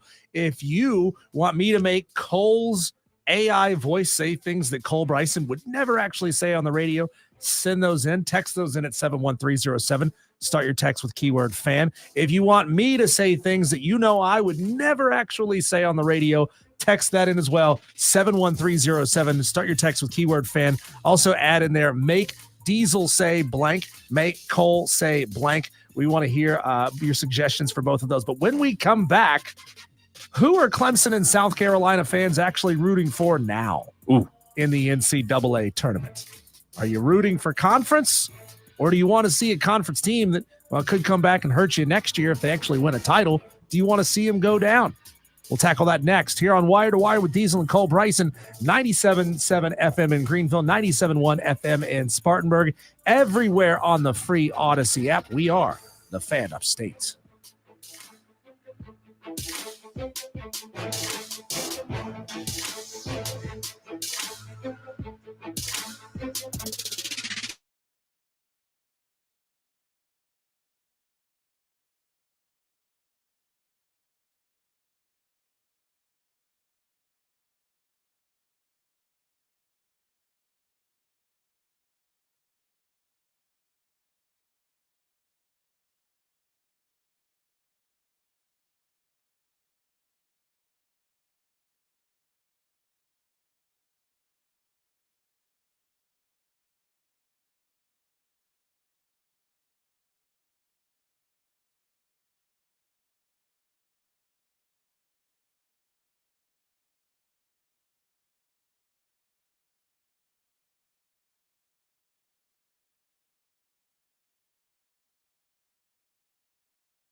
It is Wire to Wire with Diesel and Cole Bryson, a brand new show. Show number 6, partner.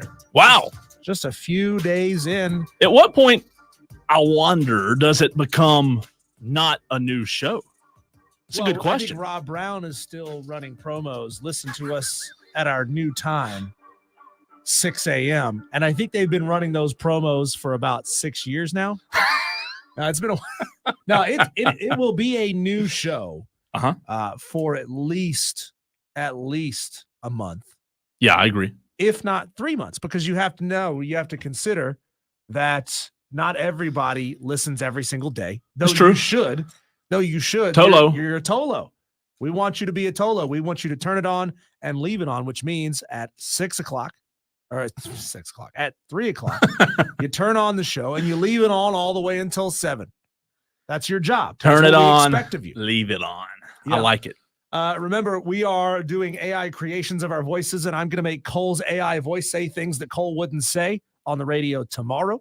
And we're going to flip the script and do the exact same thing. Cole's going to make AI me say things that I wouldn't say. So if you want to hear either of us say something that we would never actually say on the radio, then get on the text line 71307. Start your text with keyword fan. Just put it as make Diesel say this, make Cole say that. We definitely want you to be a part of that. And we want you to jump into the stream as well. 84 people now watching the stream. Let's go. Live across Facebook, X, and YouTube. I'm having a hard time migrating to the word X. Yeah, I'm not. I'll be honest with you. I don't like. I hadn't even packed my clothes yet because now you don't like tweet anymore. You X post. I hate it. It's still Twitter. Why is the it's still Twitter.com? That's what I'm saying. Yeah. I'm not no, I'm not doing Elon's going to get bored with this, and Elon's going to sell it, and they're going to change it back to Twitter. It's still Twitter to me. It needs to change back. I don't like X. It's dumb. Well, it's dumb. To your point, what if somebody just started listening to the program? Yeah. I doubt they're going to know what X is. So I'm going to say Twitter. It sounds pornographic, honestly. It just sounds bland. X. Yeah, I mean, they couldn't come up with something better than that. How genuinely asking, how did Elon get X.com? He spent okay, let me rephrase it. How much money did he have to spend to get X.com? That'd be like, how much money do you have to spend to get internet.com? Like it just seems like, or maybe nobody even thought of it, you know? I'm with you. Maybe nobody even thought of it. That's what we see. You and I missed the boat. We're creative enough dudes that we could come up with URLs that seem like, of course, somebody's got this. And we just go register the domain name and then we sell it after the fact. Yeah. You know, I've thought about that real before. estate agents that way. But look, Clemson and South Carolina fans, now that both of your teams are out of the NCAA tournament, you got to figure out who you're going to root for down the stretch, right? Like you're gonna have to put some support behind somebody. And we had a texter a while ago text in and say something like, well, I'm a Clemson fan through and through. I'll never root for anybody else. Yada, yada, yada. That's great. Who is this? This was Sheezy McNeasy. Mm-hmm. As a Tiger fan, I only root for Clemson. I wish all 4 teams remaining could somehow lose. None of this cheering for conferences, SEC bull junk.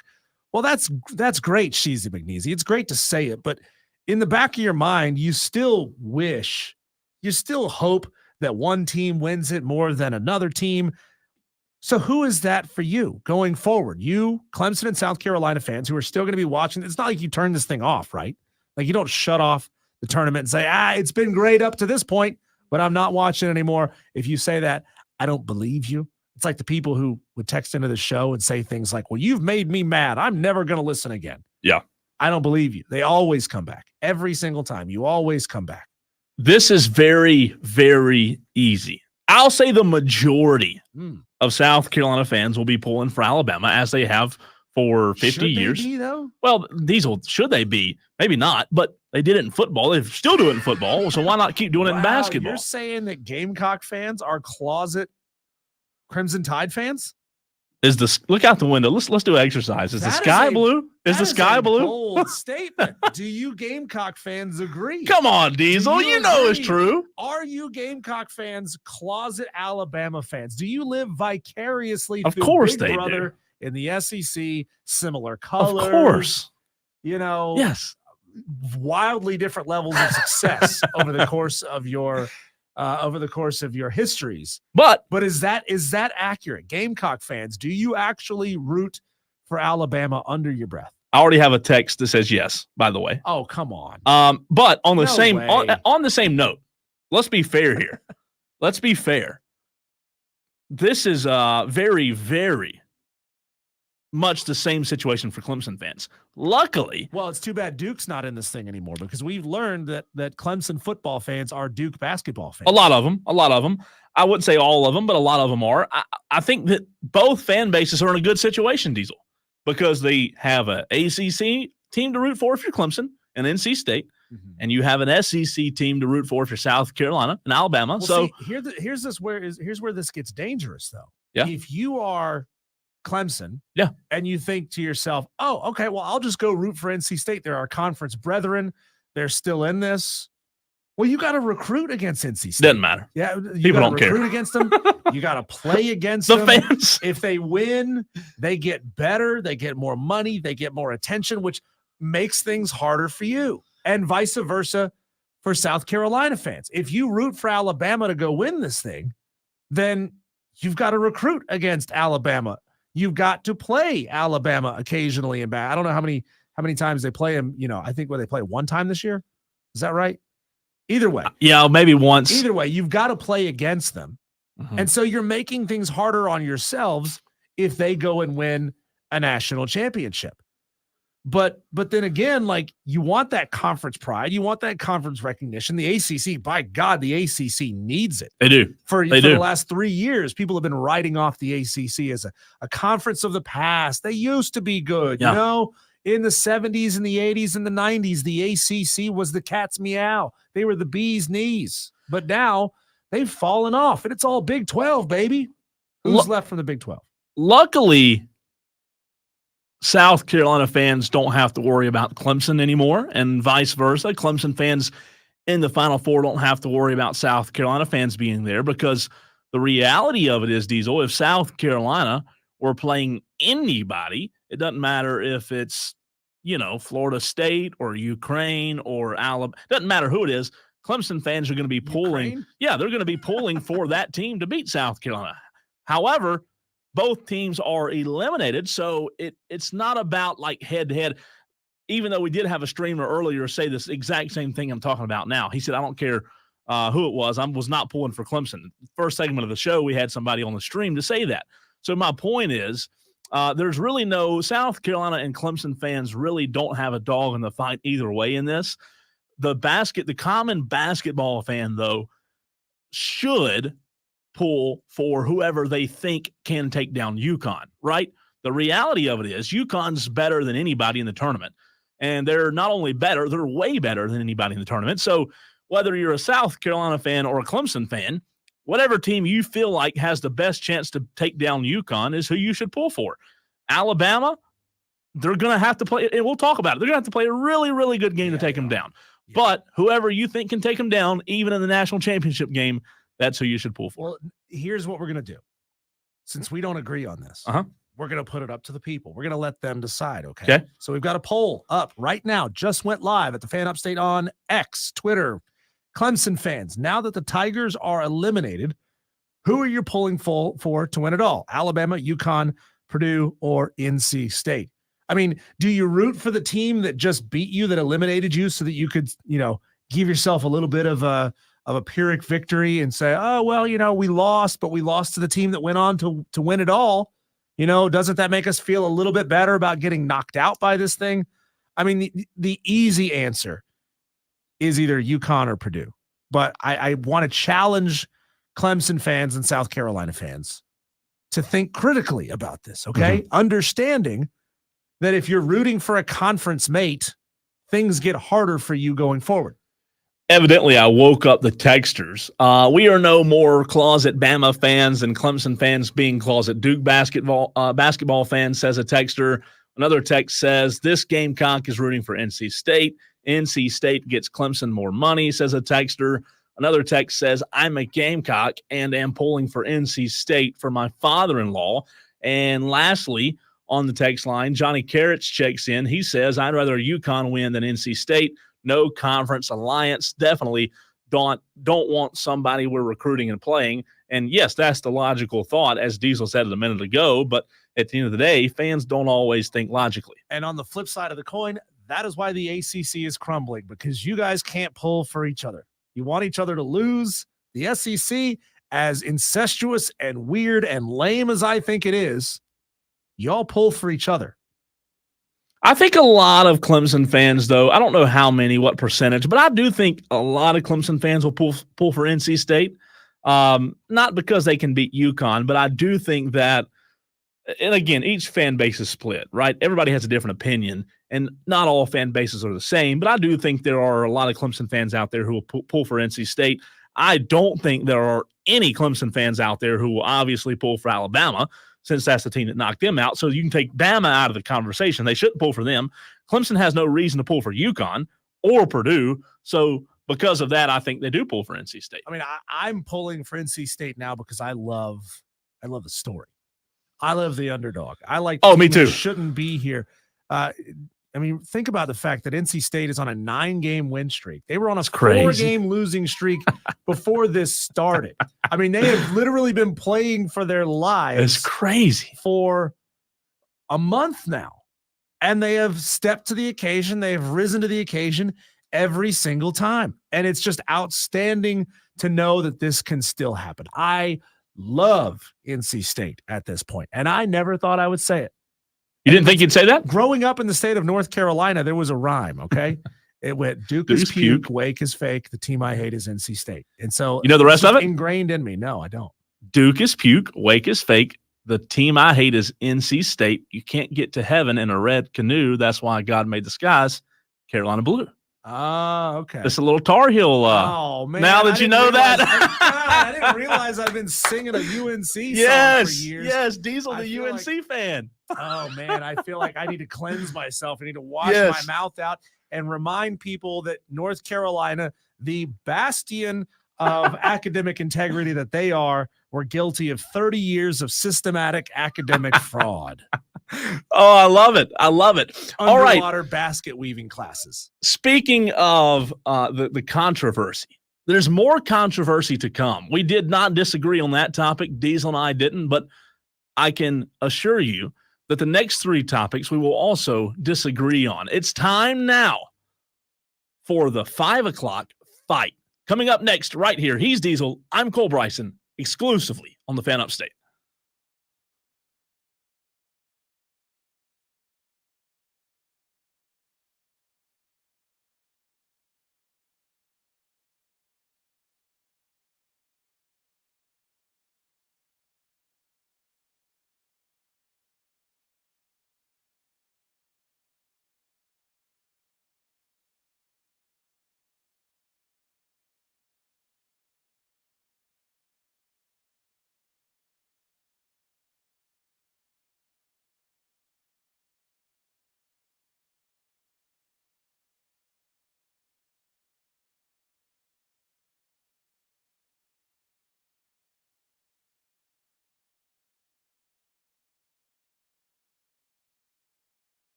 It is time for the most anticipated segment in sports radio. Diesel's already getting warmed up over there. He had to teach me earlier what it was called when two boxers walk up to each other and take pictures the day before the fight, which I think is so weird. Like, why do they do that? Why do they do that? Is that just for the media? Oh, it's so corny. It's so weird. It's so corny. I thought it was fake. A weigh-in. Yeah, it's this fake. I'm mad at you. You're mad at me. I hate your guts. Let's pretend. Like that's one of those things we should stop doing. I agree. I don't like it. It's just like, the post-game handshake after hard-fought basketball games. Like, we don't do it in football. Why do they do it in basketball? It's weird. Now, the only time I'm for it as they can do it in soccer all they want to because it's a weak sport. It's a soft sport. The only time I would be up for it is with Don Staley and Kim Mulkey, as I said earlier. That's the only time I want to face off. Oh, they don't have to. They are ladies, so we don't have to do a weigh-in. That's okay. We'll skip that part, but let's get a face-off, man. Let's do it. Don versus Kim. Let's do a dance-off instead. One A dance-off. that one be close, I don't think. You get to bust out one move, and that's it. I think Don would whoop her. That's it. I think she would whoop her. Hey, Clemson fans, real quick, a little side note. Tomorrow, Clemson takes on USC Upstate, the Spartans at Fluor Field. So little local flavor. Play 6 o'clock first pitch. The game will be on ESPN Plus, but don't watch it on ESPN Plus. Go to the game, see it live. This is gonna be a really good baseball game. Clemson 24-3, they're in the top 5. USC Upstate 18-11, and this could be a really good baseball game. Clemson number 2 in the country. I like it. Also, a quick note before we fight Diesel, the Braves in Chicago are now in a rain delay. So, boo. Yeah, you play in Chicago, you're going to get that. But they are up Another 6. Reason to never go to Chicago. That's true. I do agree with you on that. Crime rate, bad pizza, and it rains on Braves games. Hate it already. 0 for 3. Well, speaking of agreeing, I agree with you on that. But I don't agree with you on 3 other topics. And speaking of the 3 other topics, it is time now for the 5 o'clock fight.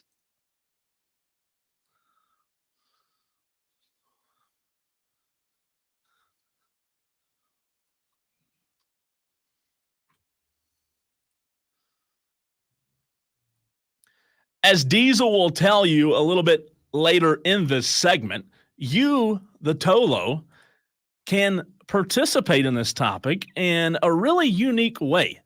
That's right. We allow you, the listener, I said Tolo, that stands for turn it on, leave it on. If you didn't know, if you're just tuning into the program for the first time, Diesel will allow you to email him and suggest a topic for the 5 o'clock fight, which I absolutely love. Diesel, last week, you and I had a lot of really, really nice and sincere thoughts from our Tolos about this segment and how much they love the new segment. So once again, we'll tell you how at the end, but every day at 5 o'clock, we do this, and it is time to get up your dukes, as Diesel says, and it is now time for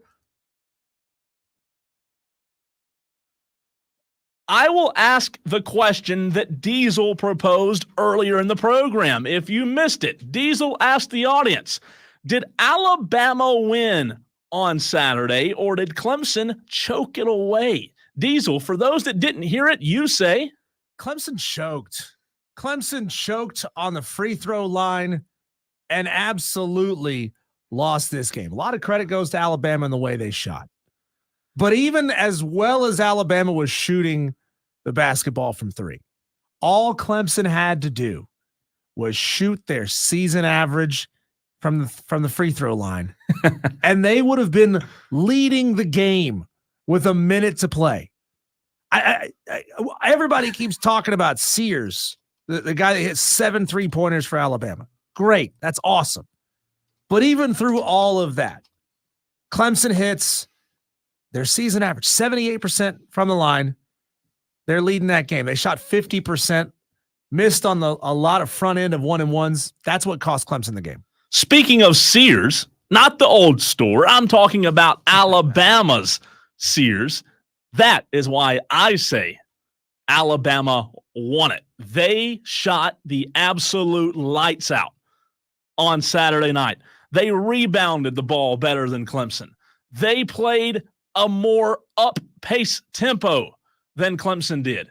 And for that reason, Diesel, I will disagree with you and give credit to Nate Oates and the Alabama Crimson Tide, as much as it pains me to do, and say that the Crimson Tide, they won it on Saturday night. You get your thoughts in 71307. Start your text with FAN, F-A-N. Send that text and let us know who you think will win or has won each round. Again, 71307 is the text line. We will allow you to call in to this segment when we are done with each round, but let us know who you thought won round one. That was round one. This is round two, Diesel. Something that you and I talked about last week. I think it's so intriguing. I love this conversation. Now that the MLB season's underway, Diesel, will we hear any more about the Shohei Ohtani scandal, or is it gone? These things are never over. Now, they're going to try. They're going to try real hard to sweep this under the rug, but it's not going to work. You know why? Because what do Americans love doing? We love heroes, but what do we love more than heroes? We love tearing heroes down. And by God, somebody's going to find something on Shohei Ohtani, and they're going to put it out there, and then we're going to be questioning his morals and his ethics the entire season. I guarantee you it's going to happen. I do think, for the sake of the MLB, Diesel, I think this one is long gone. I don't think that the MLB can afford to have this carry on any longer. I really don't, man. I think that Shohei, whether he was guilty or innocent, the MLB realizes that this is their baby, Diesel. This is their baby boy that they have to protect with everything that they have. And for that reason, I will say, as I said last week, find the nearest rug, find the nearest broom, and get to sweeping because it's under the rug. We got a texter here who's mad at me for saying that Clemson choked. Jeez, can't take this show seriously. Glad I've moved on. What, have you moved on, texter? You're here. You're listening to the show. Come on. You listen to the show to complain about the show and say, I don't listen to the show anymore. BS, texter. You're listening to the show right now. I'm going to write your number down. Ends with 3827. I'm going to write that down, and I guarantee that I will see a text message from you. Diesel's keeping receipts. 10 days. Guarantee. Don't do us like that, texter. Give us a chance, man. We got to have an opinion on the program. We got to have an opinion, my man. What other word would you use for shooting 30% below your season average from the free throw line? How else would you put a guy like Joe Girard III, who was damn near automatic, missing 2 out of 3 when he got fouled on a 3-pointer? That's choking. That's choking, texter. Get out of here. Miss me with any other word for that besides choking.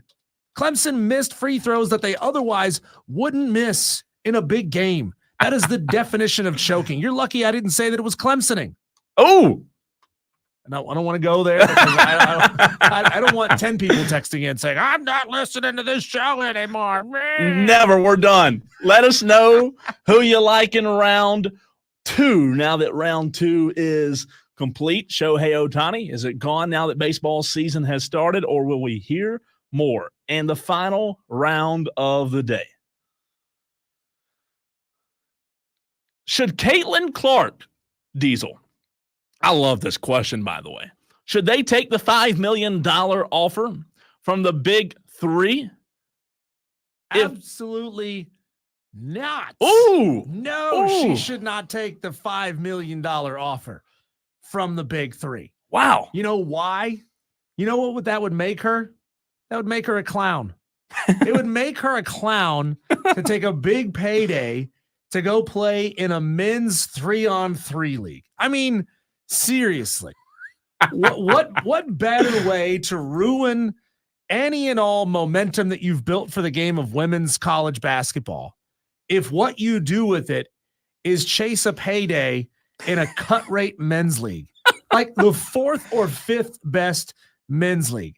I mean, look, $5 million is a lot of money. And I don't know if you know, but WNBA players don't get paid that much. A rookie contract for the number 1 overall pick, $75,000 a year. She could make another $8,000 in league incentives if she's a rookie of the year, if she plays in the All-Star game. But she would make a ton of money in endorsements. That's why I say, Caitlin, don't do it.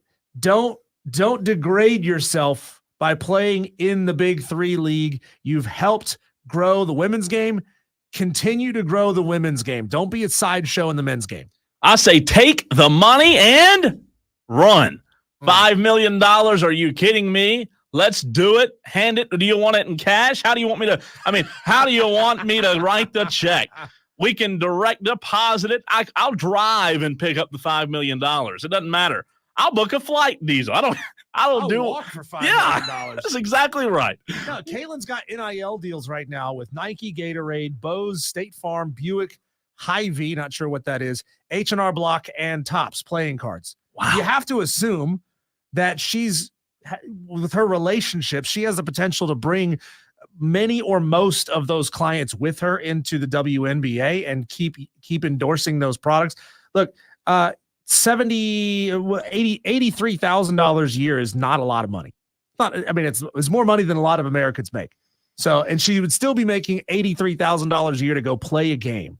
But I guarantee you, with all of her endorsements, she would push far north of that and be making one hell of a living and not be a sideshow in the On3 league. That is a lot of endorsements. Yeah.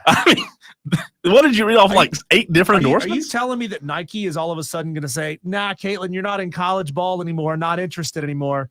Gatorade's going to say, it's been fun, Caitlin. Let's go talk to Angel Reese. No, it's not going to happen. That's a question I'd ask, though. Yeah. Make sure. Just make sure. So you would take the cash. You take the $5 million. I say don't do it. That's just my opinion. All right, ladies and gentlemen, every day at 5 o'clock, how can you send ideas for this 5 o'clock fight?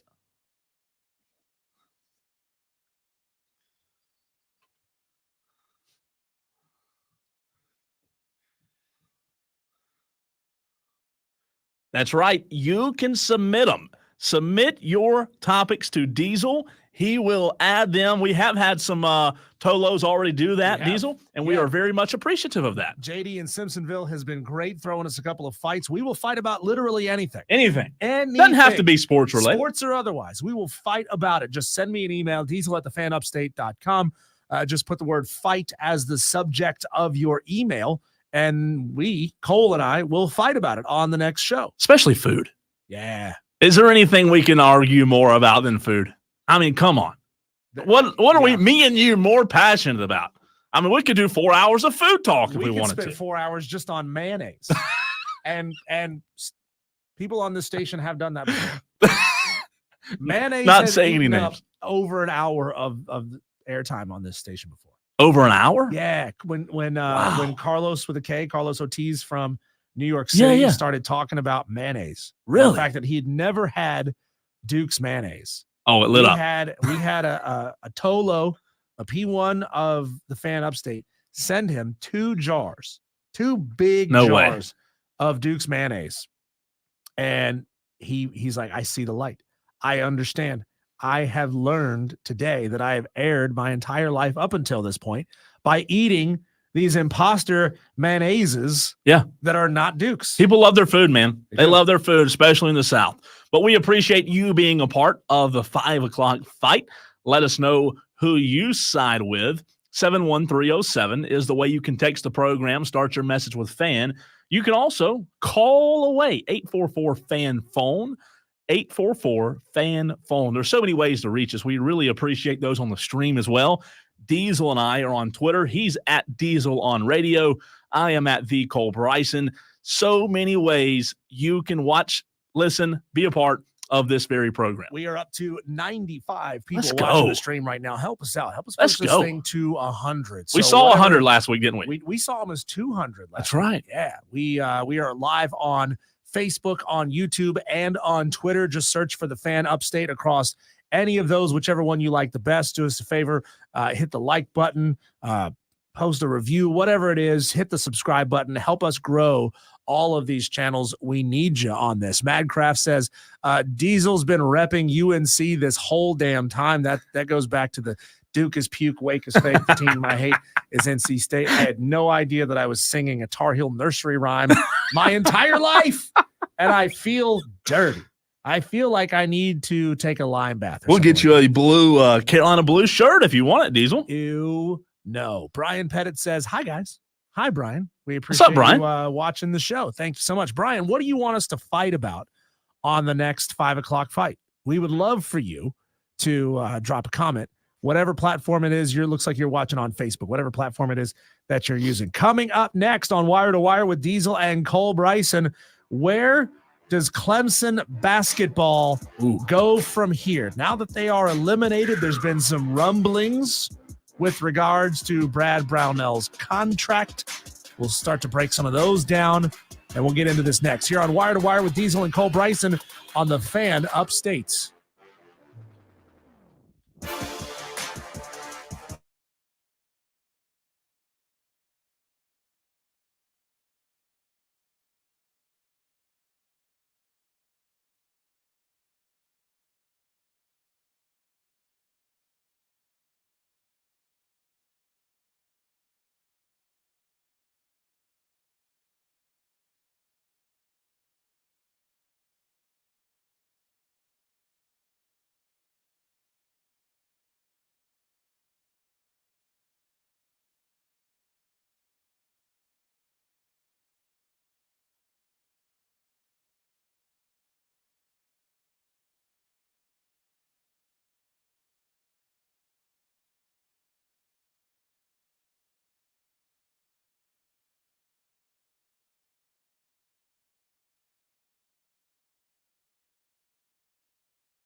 Austin Riley has just gone yard.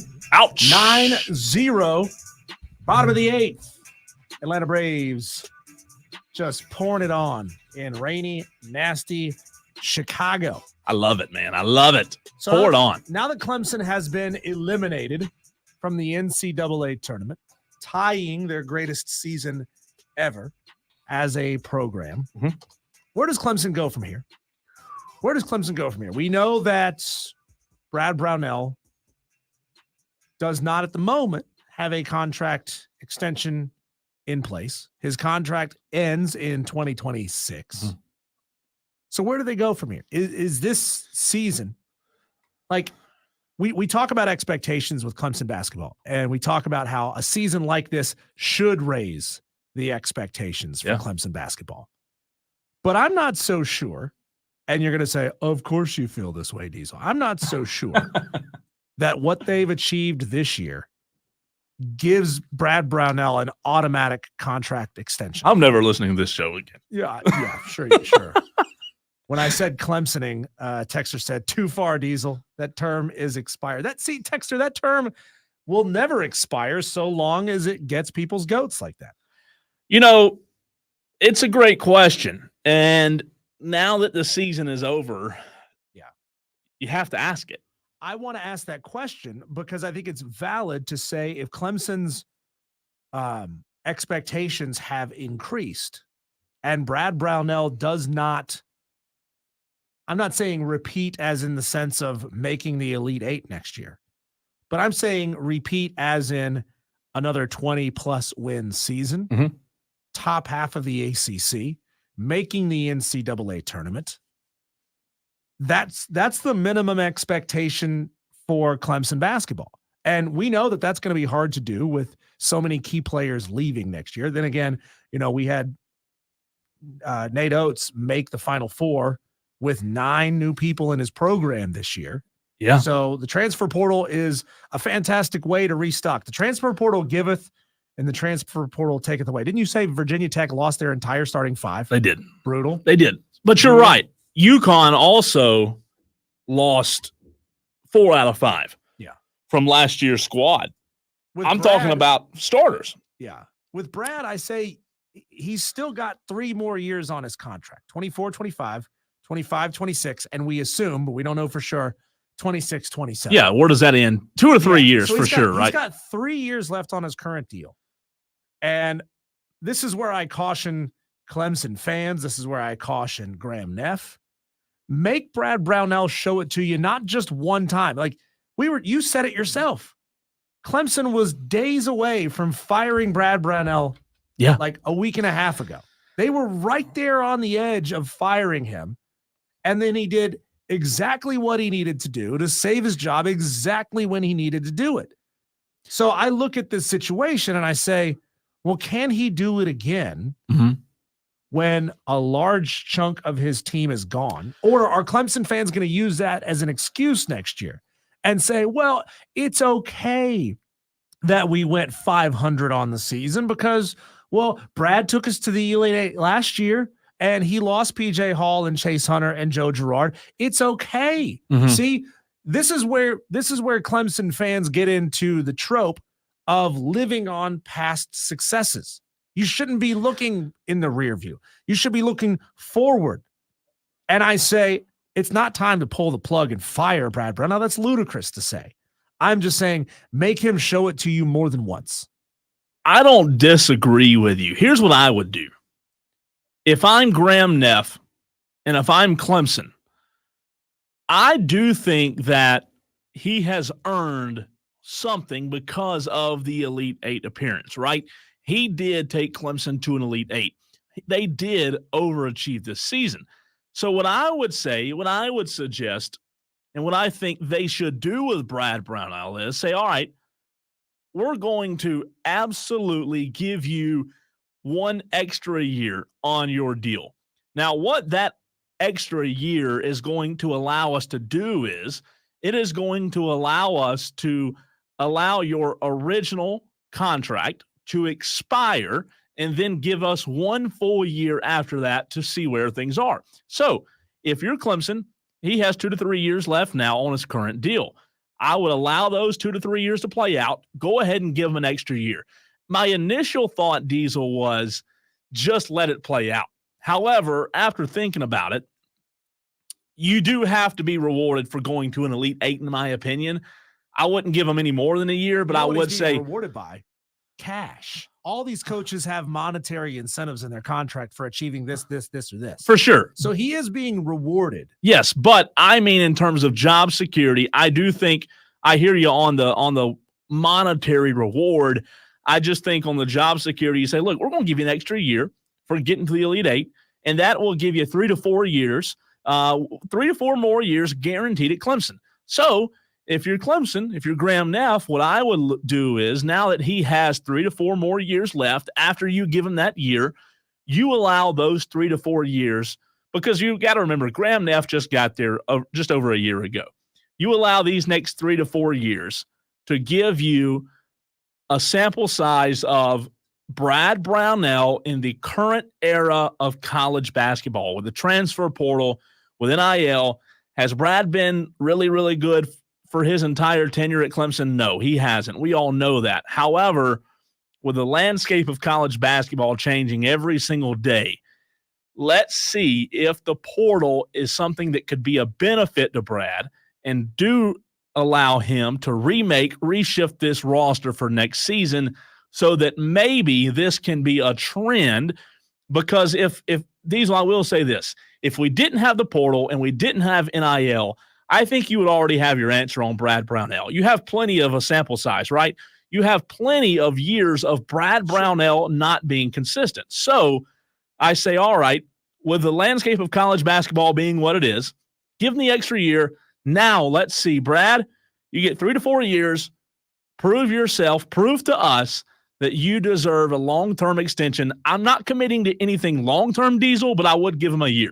Well, this was reported earlier today by Tiger Illustrated. The problem with Tiger Illustrated, it is behind a paywall, so you can't read the entire article. We talked about this the other day.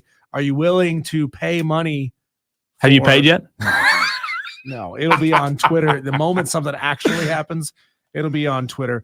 But Tiger Illustrated posted that Clemson's Board of Trustees is scheduled to convene for its quarterly meetings on Thursday and Friday in Clemson. Naturally, one item at the top of Graham Neff's agenda is a contract extension for head basketball coach Brad Brownell. Now, we don't know if they actually had a conversation with Graham Neff, or if they are supposing on behalf of Graham Neff that a contract extension for Brad is going to be on the table. Texter here, JT and Greer, is right on with this. He's not wrong. It says, as a Gamecock fan, I hope Clemson gives Brad a long extension. He is very inconsistent. Now, that should pique your interest there, Tiger fans. When Gamecock fans want you to keep the coach in place that you have because he's wildly inconsistent, you know that maybe, just maybe, there's reason for concern. And we have not heard from enough Clemson fans telling us whether or not, they think Brad deserves a long-term extension. A year to show him you have some confidence in him, so he can go out and coach a player, recruit a player, and say, hey, if you spend your entire tenure at Clemson, I will be your head coach the entire time. I get it if that's what they're going for, if they want to put that, bullet in the chamber for Brad, or put it in the holster for Brad. But I don't think that one Elite Eight, when your back is against the wall, gets you a long-term contract extension. Again, The long-term contract, I do agree with you in the sense of one Elite Eight should not cancel out all the previous years, right? Elite Eight's great. I mean, it is not only great, it is elite. Only 8 teams are there. You make it to the Elite Eight, you have a chance you're a win away from playing, in the Final Four and 2 wins.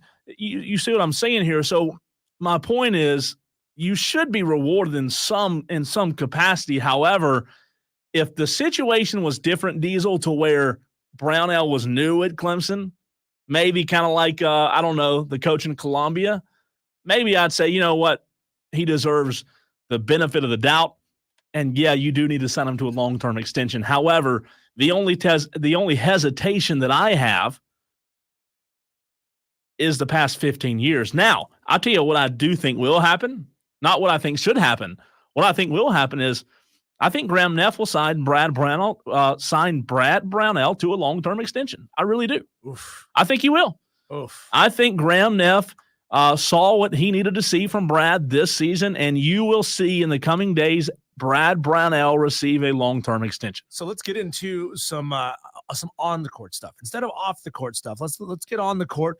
Where does Clemson go from here on the court? Can Brad Brownell get the team back into tournament contention next year with a lot of his players leaving, with PJ Hall graduating, with Chase Hunter graduating, with Joe Girard graduating?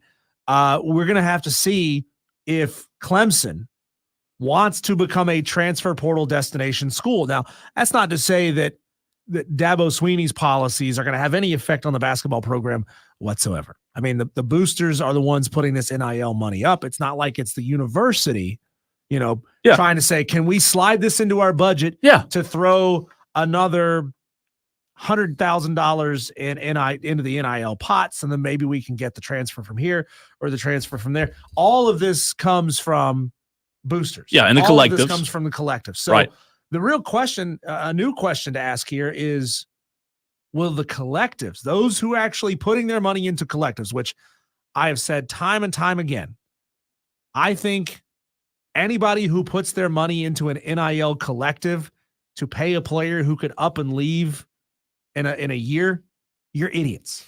You're absolute morons. They're rich idiots. You're rich idiots. I mean, like, can you even count this towards your taxes? That would almost make a little more sense if you could count NIL contributions as a charitable contribution towards your taxes.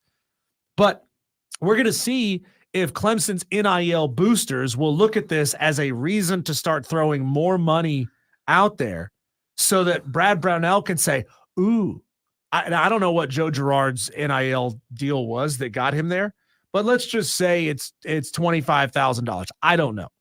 But let's just say that Brad Brownell can now say, oh, wow, this is nice. We got $100,000 in the NIL pot, or we got $200,000 in the NIL pot. I mean, we really don't know too much about Brad Brownell's interest in being a transfer portal destination. Some schools live and die by it. UConn does it. Alabama had to do it because so much of their team was gone. South Carolina has had to do it. I mean, is Brad Brownell really going to let Lamont Paris down the road get all these elite transfers? Or is he going to say, hey, up here, we're making the Elite Eight. Yeah, he's got a lot of transfers down there. A lot of people are signing. But you sign here, we'll give you some money too, and we'll get you into the NCAA tournament and make a deep run. So here's what I'm afraid of, to your point, and you should be afraid of if you are a Clemson fan. Brad Brownell's conversation with Clemson admin, Graham Neff, boosters, collectives, whatever you want to call it, whoever he has to talk to, his conversation, Diesel, I'm sure over the last few days has been, look, with this amount of money, I was able to get this team to the Elite Eight. Just imagine if we could up our NIL collective where we could be next year. So whether that's valid or not, I do think that is a reality of the conversation for Brad. Who is fundraising for NILs? Is all of this crowdfunded among the NIL collective administrators? I mean, because if I'm Graham Neff and I've got to go to somebody who I know has money, and I've got to argue and beg for him to put it in two different places, not just one. Hey, we still need you to cut that $1 million check to the football program. But if you could help us out and throw another $250 into the NIL collective, that'd be really nice too.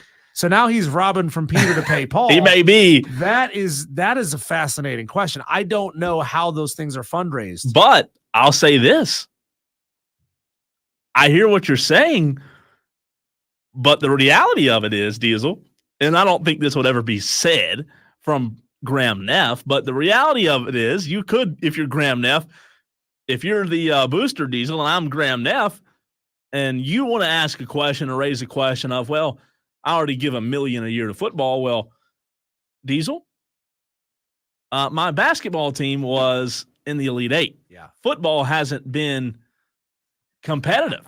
Where do you want your money to matter most? Where do you want your money? Where do you want to get the bang for your buck? What do you do if you've got a booster who's you're used to him cutting $1 million check every year, and he comes to you and says, Graham, I just can't do it this year. I know that you depend on that $1 million check that I write every year to football, but I just, you know what? I'm gonna drop it to $750, and I'm gonna put the other $250 in your basketball collective. Because you and I both know as well, it doesn't matter how good Clemson basketball gets. Right. It will always and exclusively for time immemorial be a football school. Mm-hmm. And I'm trying to teach South Carolina fans, hey, maybe you should back off of that just a little bit. I mean, that's not to say that South Carolina football can never achieve elite heights, because it's possible, certainly with the transfer portal era. But I think it's so much easier to get elite in basketball. And it's really fun to be an elite basketball school. You'd be the big dog in the state. I'm telling you, you need to do it. You need to focus your energy that way and maybe resign yourself to say we're a middle of the pack football team school, but we are an elite basketball school. Yeah. And that's where my fandom lies. Texter says, it's been a rough day. I had to drop my dog off at the vet because it ate a bunch of Scrabble tiles. Still no word yet. Tolo, though, says the texter. Another texter says, as a Gamecock fan, I hope Clemson gives Brad a long-term extension. You read that one, Diesel. And then another Clemson fan chimed in and said, Clemson beat South Carolina this year, and it was the winningest season for South Carolina men's team. Last text, Clemson did flop in the ACC tournament, says JT in Greer. Speaking of hoops, we're going to keep it on the hardwood, but I'm going to tell you in the next segment why I'm more excited about tonight's game, Iowa LSU, than I am about any men's game to come. He's Diesel. I'm Cole Bryson. This is the Fan Upstate.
court will the ball be in tonight? Will it be Caitlin Clark? Will it be Angel Reese? We're going to get to that, but first, I do want to update our audience. If you are a Tolo who loves the Braves, as we do here on the program, we're still in a weather delay. Now, the good news is the game's over. It's still a weather delay, but the game's over. Couldn't our Brave fans, Tolos, turn the war chant into a Tolo chant? I like it. That's a good idea. Tolo. That's a good idea. Hey, for those that don't know, that have just tuned in today, you hear Diesel and I say the word Tolo. This came about last week when this program started. We encourage you on this station, on this show in particular, to turn it on and leave it on. Wire to wire. That's what that means. Turn it on 3 o'clock, wire to wire, 3 to 7. And when you turn it on, leave it on, you are a Tolo. Turn on, leave on. That's what we have claimed our audience to be. So many of our Tolos are already on the stream and on the text, Diesel. They're already catching on. They're doing a great job. This thing's going to continue to grow. One of the streamers earlier said we need some Tolo shirts. I like it. Yeah, we do. Speaking of the Braves, some NIL sponsors on that one. We can come up with something. Yeah, we can come up with something. I know a guy. The Braves did take 2 of 3 against the Phillies, Diesel. And as you can hear on a promo, I said last week, what good sports team comes out of Philadelphia? Yeah, Philadelphia, those fans will literally boo anything. Brandon Gaudin, who does play-by-play for the Braves, already in mid-season form, only 3 games into the season for Atlanta, and he's dropping dimes like this. I really do enjoy the blues. It just makes it fun. This place more than any other, one way or another. It's either against your team, for your team, for the opponent. Just boo everything. Just a lot of boos. You can't get through it anyway without somebody getting booed in either uniform. Even on Easter. Yeah, right. No let up. Doesn't matter. They might have booed Christ after the resurrection. I don't know. I wasn't there that day. No one is here. That is radio gold, man. That is fantastic. If nothing else, the city of Philadelphia is consistent. Isn't that the city that threw snowballs at Santa Claus? I mean, that's great. Just a bunch of sorry sacks up there. I understand the weather sucks. The people suck. The food sucks. I understand why people in Philly are miserable. The only thing you got going for you is cheesesteak. But guess what? You can get that just about anywhere. You can. You're right. Texter says, what the hell is a Tolo? Well, we just told you that it's turn it on, leave it on. In case you missed it, we encourage you to do that all show. Diesel, tonight at 7 o'clock, just over 1 hour from now, we're going to witness Caitlin Clark versus Angel Reese. 2 fantastic basketball players, 2 really good programs. I have no idea where to even begin on picking this game tonight. One thing that I do want to point out, and I have some really good audio from Angel Reese. LSU Diesel has played and portrayed this villain role all season. Love it. As long as Kim Mulkey's your coach, you're going to be a villain. Kim, in her defense, some of the things that were said in that article that came out, and she's filing a lawsuit on the publication that wrote that article. In her defense, some of the things that were said were terribly wrong. A hack job. Yes, absolutely it was. Now, I will play the other side before I play this audio, Diesel. Sometimes Kim isn't the most likable person. You don't say. For example. Maybe it's because she always looks like you kicked her dog. Yes. In a really expensive, she looks like she just got out of her Lexus SUV and she's mad at you because now there's a stain on the ground. Yeah. Big Karen energy, BKE. For example, after the South Carolina game, I lost a lot of respect for Kim Mulkey when she chose not to take the high road. And there was the scuffle. The brother came out of the stands, and Kim Mulkey after the game says, she's talking about Cordosa for South Carolina pushing the player. And she says, well, I wish you'd have pushed Angel, pick on somebody your own size. Dawn Staley took the high road. Really, really impressive the way she handled that. Considering Dawn has a reputation of being kind of prickly as well. That's true. What was really entertaining about that is I think Dawn knew that Kim was going to take the low road, so she's like, I got to go high. So here's some audio from Angel Reese that I pulled, and I really like this because there is a lot of beef that is created from the audience in terms of LSU versus South Carolina or LSU versus Caitlin Clark. Here's Angel Reese commenting on if she hates Caitlin Clark like a lot of people seem to think that she does. Me and Caitlin Clark don't hate each other. Like, I want everybody to understand that it's just a super competitive game. And, like, I would just wish people realize that, like, once I get between those lines, it's no friends. I have plenty of friends on the court that I talk to outside of the game. But, like, when I get between those lines, like, we're not friends. We're not buddies. I'm going to talk trash to you. I'm going to do whatever it takes to get in your head the whole entire game. But after the game, we can kick it. Like, I don't think people really realize that. And that's fine. I'll take the villain role. I'll take the hit for it. But I know we're going women's basketball, and if this is the way we're going to do it, then this is the way we're going to do it. You like it or you don't. To her point, whether they like being the villain role, she's exactly right, Diesel. This is tremendous for the game of women's basketball. I mean, what every single person, you like more movies. You're a movie kind of guy. What makes the best movie? A hero and a villain, right? Yes. You got to have controversy. And that's what this team has, whether they like to play the role or not. There's far too much of this, hey, let's all be friends. Yeah. Let's hang out. It's corny and it's fun. I don't know if you saw over the weekend, the Toronto Raptors, Grady Dick traded his jersey with another player from the other team, Anthony Black. Yes. And they were standing side by side. I saw that. And you understand what it said. Mm-hmm. Anthony Black, Grady Dick, jersey standing side by side. It's funny. It's cute. But we see way too much of that in the men's game now. It's like, oh, we're all bros because one day, who knows, we may end up on a team together.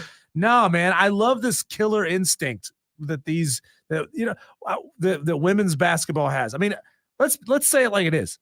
Women's college basketball right now is manlier than men's college basketball.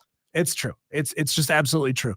Matchup predictor on this game right now, 50.1%. Wow. Leaning Iowa, 49.9% LSU. Iowa 1.5 point favorites in this game. This is a hard one to call. Man. I mean, like, how do you, I think LSU is probably a better team, but are you willing to go against Caitlin Clark? Iowa's 32-4. LSU is 31-5. They are about as evenly matched as two teams could possibly be. Let's see what Vegas thinks. Just nuts. Have you looked at the line yet, by the way? The ESPN bet odds is leaning 1.5 in favor of Iowa. So the current line that I'm showing is not far off 2.5 in favor of Iowa, which I'm not encouraging anyone to bet. However, if Cole had to pick a side, a wager tonight, I can tell you 100% without a shadow of a doubt, LSU plus 2.5, there's good value there.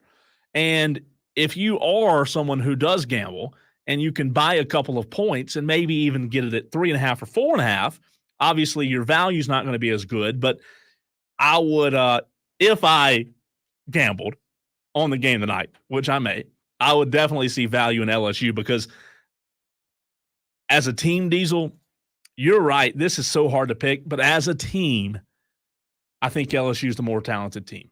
I know Vegas has Caitlin Clark and Iowa favored, though. So, like, there's something to be said there. Well, so long as the three-point line is the same distance all the way around, I think Caitlin Clark is going to be fine shooting. Hunt GPT says the juxtaposition of Philly being the city of brotherly love makes him laugh. Yeah, that's I'm with you, Hunt GPT. I'm with you on that, man. Going to be an exciting game tonight. Hopefully you will all watch that game because we will all be talking about it tomorrow, 7:00.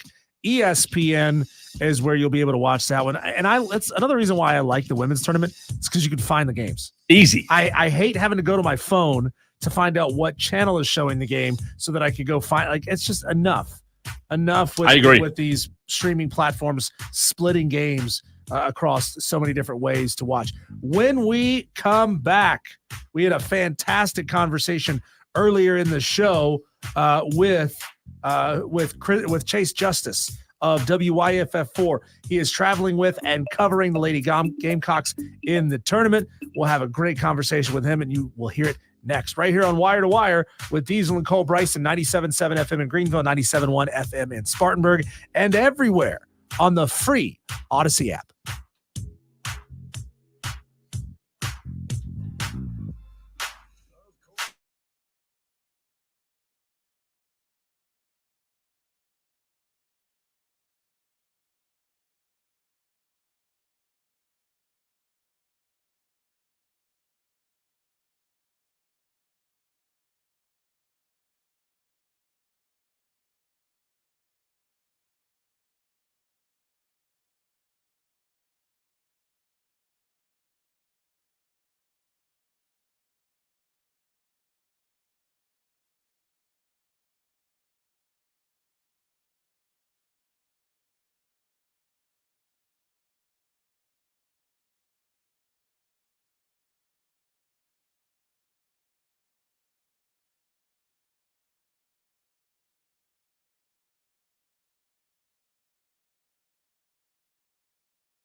LLC as debtor in possession, licensee of WORD 950 Spartanburg, South Carolina, and WIRD 1330 Greenville, South Carolina, filed an application with the Federal Communications Commission for an assignment of license and transfer of control to implement a joint package plan of reorganization. Members of the public wishing to view this application or obtain information about how to file comments and petitions on the application can visit publicfiles.fcc.gov and search for WORDs and WYRDs public files.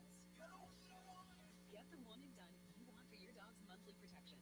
NexGard Plus, Afoxalon or Moxidectin and Pyrantel chewable tablets. Protects against fleas, ticks, heartworm disease, roundworms, and hookworms. All in one delicious, beef-flavored soft chew.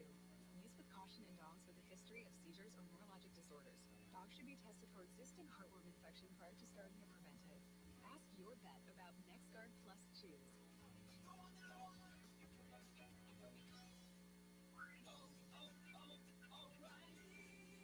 Protect your vehicle's engine with Syntec and O'Reilly Auto Parts. Syntec Premium Full Synthetic Motor Oil is formulated for today's engines to dissipate heat and friction and reduce wear. Get 5 quarts of Syntec Full Synthetic and a MicroGuard Select filter for just $33.99. Limit supply. See store for details. Get Syntec only at O'Reilly Auto Parts. O'Reilly Auto Parts.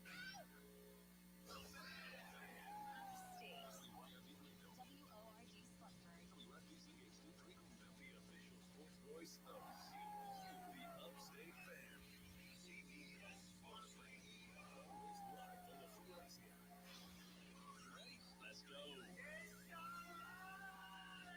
From the fields to the courts, and the gridiron to the tracks. Electrifying sports talk from start to finish. You're going. You can text the show 71307. Start your message with FAN. Again, that's 71307. Start your message with the word FAN, and we will get to it. As Diesel says, if it's on topic, we will get to it almost immediately. Joining us now on the program, a local reporter from WIFF4 doing a great job covering the Lady Gamecocks this tournament. Chase Justice joins the show. Chase, how fun, man, has it been to come to an area like the Upstate and see immediately a program with as much success as South Carolina is having as they have once again punched their ticket to the Final Four? Man, it has been such an awesome run. The past couple of weeks have been absolutely great covering this team, seeing the fans up close and personal. Because, I mean, if you cover South Carolina, they're not fans, it's family. They're fans. So, I mean, just seeing the way these fans travel all across the country, seeing the girls, seeing Dawn Staley, it has surely been a privilege and an honor to cover this team the past couple of weeks. Chase Justice, WIFF4, joining the show. Chase, this is Diesel here. What have you learned about this team or even some of the fans? Because I know you start seeing some of the same faces wherever you go. What have you learned about this team on a personal level, traveling with them, that somebody who's not traveling with the team, somebody who's just covering them when they're local, when they're in town, just wouldn't learn about them? Diesel, on a personal level with this team, I mean, just how well connected these girls are and how much fun they have on a daily basis. I mean, especially for a team, you would think, especially at this point in the tournament, when you're getting down to what is now the final 4 teams, you would think the pressure would be on. These girls would be, I mean, just chomping at the bit to get out there, but just their joyful energy. I mean, they're playing around, they're dancing during media timeouts. They're just having so much fun, and they take so much time both before and after the game for the fans. I mean, after the win in the Elite Eight yesterday, for about 30 or 45 minutes, you had these girls. I mean, you couldn't get them off the court. They're going down, they're signing every piece of shoe you put in front of them, every towel, every Gamecock flag. I mean, the amount of time that they take for the fans is awesome, and just how much fun they have around one another. Their energy is infectious and it's quite literally contagious. Chase, how's the travel been? You talk about the fans for South Carolina, not the closest of locations in Albany, now going to Cleveland. What's it been like seeing the Gamecock fans, and how has the attendance been so far in the tournament? I can tell you, in the Sweet 16 and the Elite Eight up in Albany, New York, those games, the first game was against Indiana. I would say that fan split was probably about 70-30 in favor of the Gamecocks fans. I mean, they travel so well at this point. Dawn Staley leads them to this point in the season so often, their 4th straight Final Four. So for a lot of the fans, they can kind of punch their ticket to this point in the season before it even begins. But then in the Elite Eight, I mean, against Oregon State, that was a cross-country trip for the Beavers. And it was probably an 80-20 split if I had to put my finger on it. And I mean, it gives the Gamecocks such a home court advantage, even when they're playing hundreds of miles away and several states away. I mean, the fans just travel so well. It really helps these girls a lot on the court. You can tell that firsthand. Chase Justice joining us here on Wire to Wire with Diesel and Cole Bryson. We are the Fan Upstate. Chase, we saw it after the Indiana game, the post-game press conference where Dawn looked at, and apologies, I can't remember exactly who it was who said it, looked at one of her players and who was kind of gloating about shooting lights out in that game and nobody can play with us when we're playing this well. She said, girl, you just gave up a 17-point lead against Indiana. Yeah. And the same thing almost happened again in the next game. What do you think Dawn Staley is trying to say to her team to impart onto them to tighten up late and not let teams back in? Because it's now happened 2 games in a row. It sure has. And that's actually the specific question that I asked Coach Staley after yesterday's game. And she says she's not really even diving into the topic. She trusts in these girls to guide themselves to wherever they want to go at this point in the season. They hold each other accountable. That's one thing is for certain, though they do have so much fun and it is such a youthful team.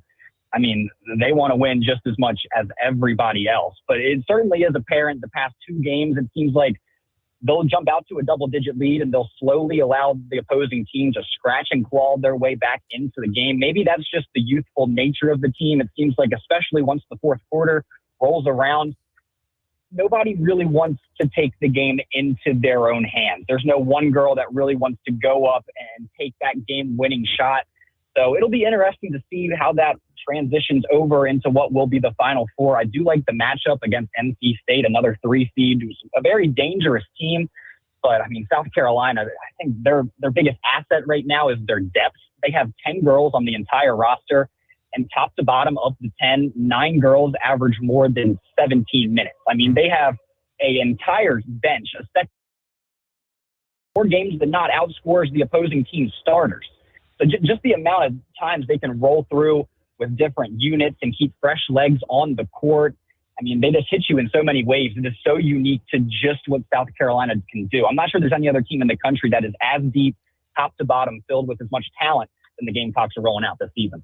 We're talking to WIFF4's Chase Justice, who is covering the South Carolina Gamecocks, the Lady Gamecocks, if you will, on this postseason run. Chase, I want to ask you about the NC State game in a minute, but one thing that Diesel and I talked about in the first hour of the program, and I teased this coming into this interview with you, I want to know, in your opinion, now that you've had a good taste of what success looks like under Dawn Staley, as long as she's the coach at South Carolina, in your opinion, is it national championship or bust every year?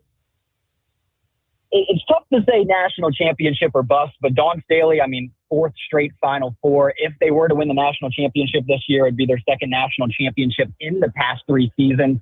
I mean, playing at this part in the tournament at this point has pretty much come to be an expectation around the fan base and around the team.